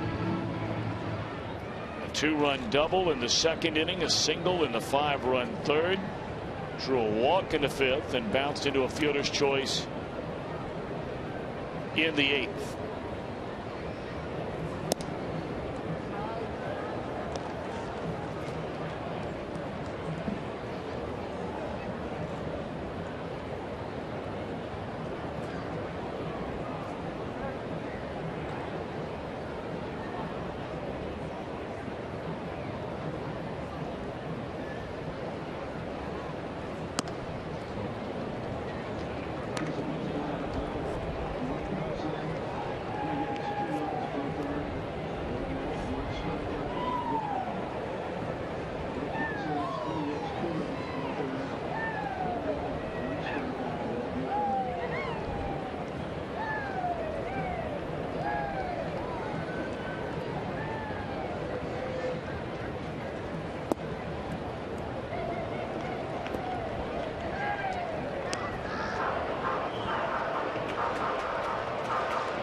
Another great crowd today, 34,307.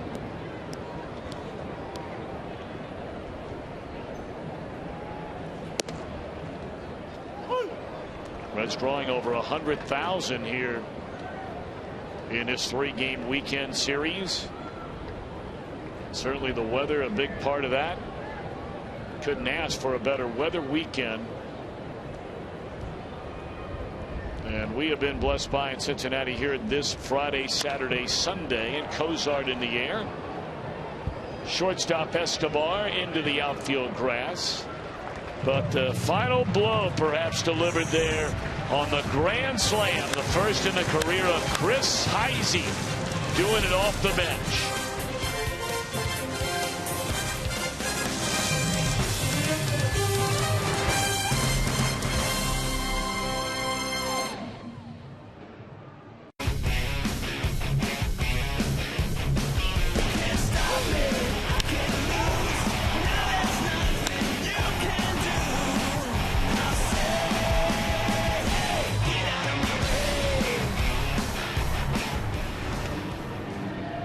big day for the Reds here today. 12 runs, 13 hits. And they have a 12-4 lead as the Rays come to bat in the top of the 9th inning. And the new Reds pitcher following Cingrani, Christiani, LeCure is Curtis Parch. Little by little, Curtis Parch, it looks like he's maturing as a major leaguer. Made his major league debut last year. Pitched 14 games overall for the Reds. Gave up a bunch of home runs. And actually, only 17 hits in 23 innings, but 8 of the 17 hits were homers. But he's thrown the ball very well, and a couple of times he's been out there covering 3 1/3 innings. Walked 1, struck out 2.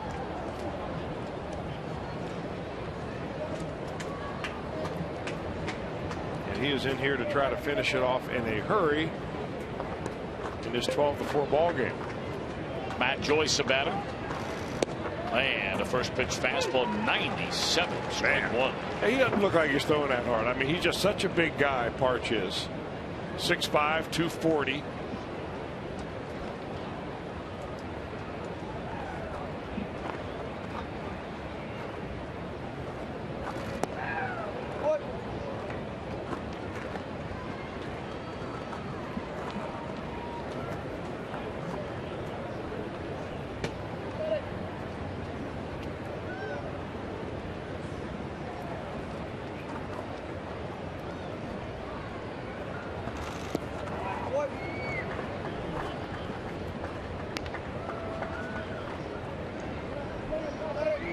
After the first pitch at 97, next 2 pitches in the mid-80s. I check to see if Matt Joyce can turn on a 97-mile-an-hour fastball. You're up by 8.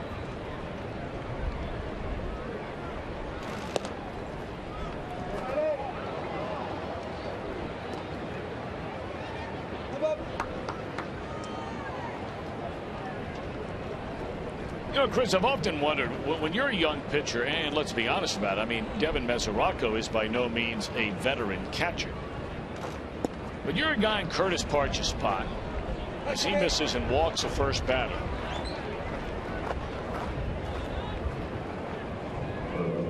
Curtis Parch is no dummy. I mean, he can read the writing on the wall that as the Reds get healthier in that bullpen, spots down there will be precious and few. Like Nick Christiani trying to impress his manager.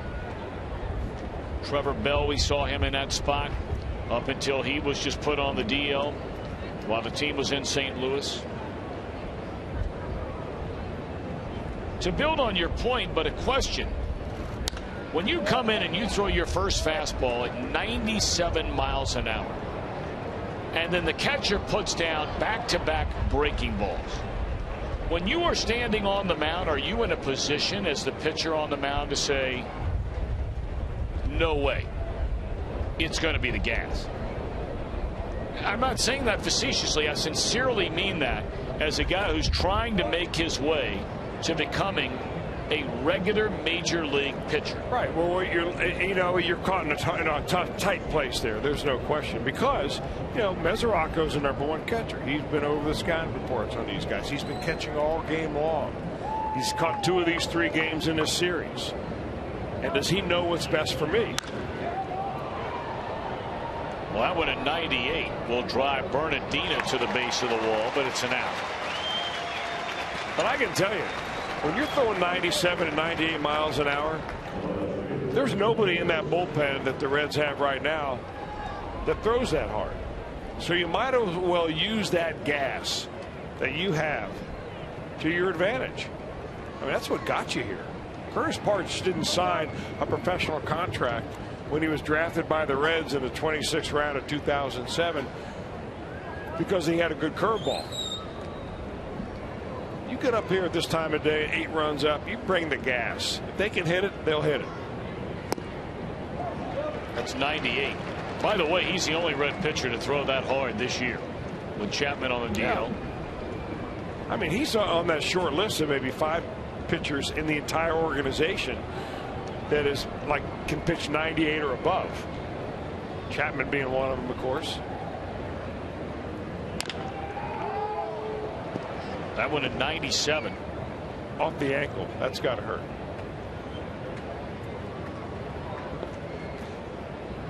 And this is one guy, and they're obviously more than him, but I'm not so sure there's a more important player on this team to the Rays. They've won games without Evan Longoria over the last number of years. Well, they've had a very healthy Ben Zobrist since establishing himself as a major league player, and a darn good one. A home run from each side of the plate today. Plays a bunch of different positions.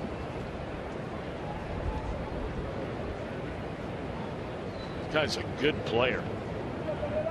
Rarely ever get to see some of these teams, obviously, in the American League play much.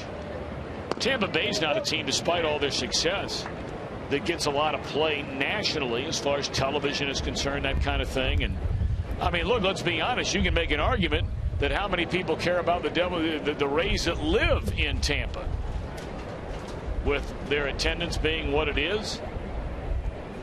But this guy's a good player. Really good player.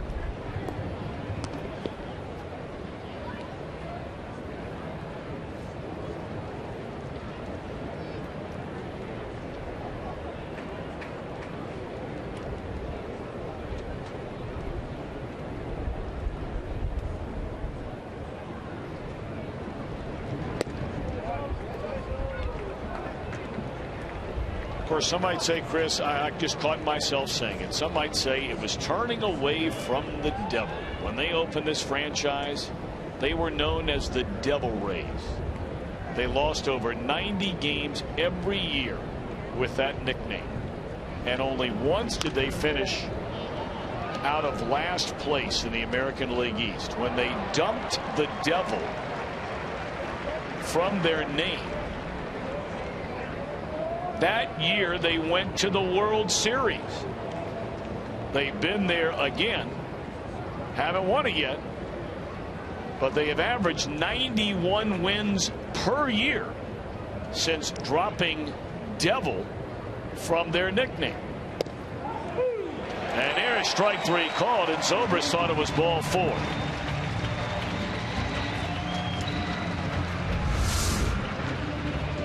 Well, if it was as easy as a name change, they probably would have done it after the first season, or maybe not taken on that Devil Ray name at all. But I think they also, Tom's not mistaken, changed ownership, changed decision makers in the baseball front office. But I think a lot of people prefer it the way it is right now, as the Rays.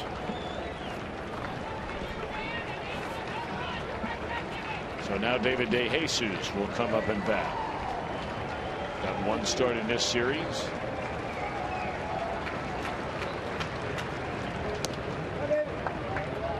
Goes to show you, what an interesting club they really have. DeJesus in a microcosm. They signed this guy to a free agent contract, and here we've seen him in a 3-game series, and he's only started 1 game. And it's not like the Reds ran 3 straight left-handers, or for that matter, 2 straight left-handers out there, Adam, in this series. Well, nobody uses their bench as much as Joe Madden. I mean, he doesn't use it as replacement players in the middle of the game. He puts them in there to start. I mean, he keeps them active. There'll be a team certainly that will be heard from as this season moves on if they are able to stay healthy. Already taking a big blow to their outstanding young pitcher, Matt Moore. And you brought up earlier, Chris, they don't know his fate yet. But everybody seems to believe that, unfortunately, he could be headed for season-ending elbow surgery. 3-1.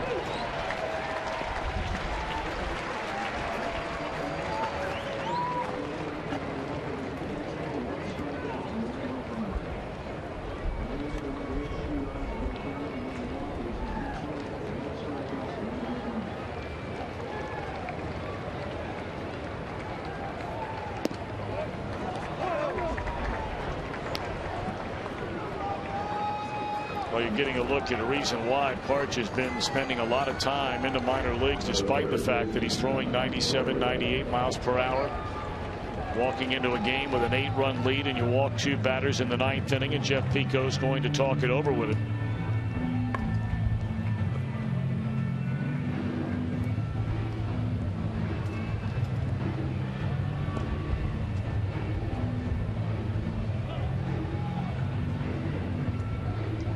And he was one of these young arms in the Reds organization that they use as a starter, really ever since they picked him out of Merced Junior College. And they just recently converted him to a reliever, and that's when that velocity has really bumped up.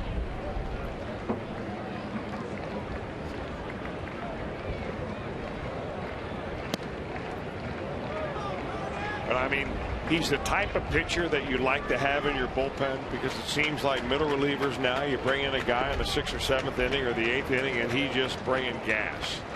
And then if Chapman is healthy, you bring in and he's throwing ultra gas. But you got to be able to throw it over the plate. He just looks a little bit long in his delivery right now. A little bit too quick with the front side and too slow with the backside.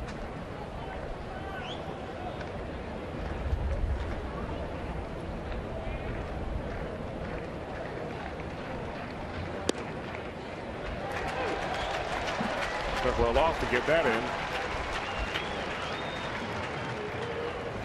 2-1 on Longoria. Reds have done a great job pitching in this series. They've allowed the 4 today, 1 yesterday, 7 runs in a 3-game series. Boy, how many 3-game series does your pitching staff allow a total of 7 runs without any further scoring here? And you go to the series finale to win 1 game in such series. But a strike away and an out away from celebrating the Reds' 4th victory of this season.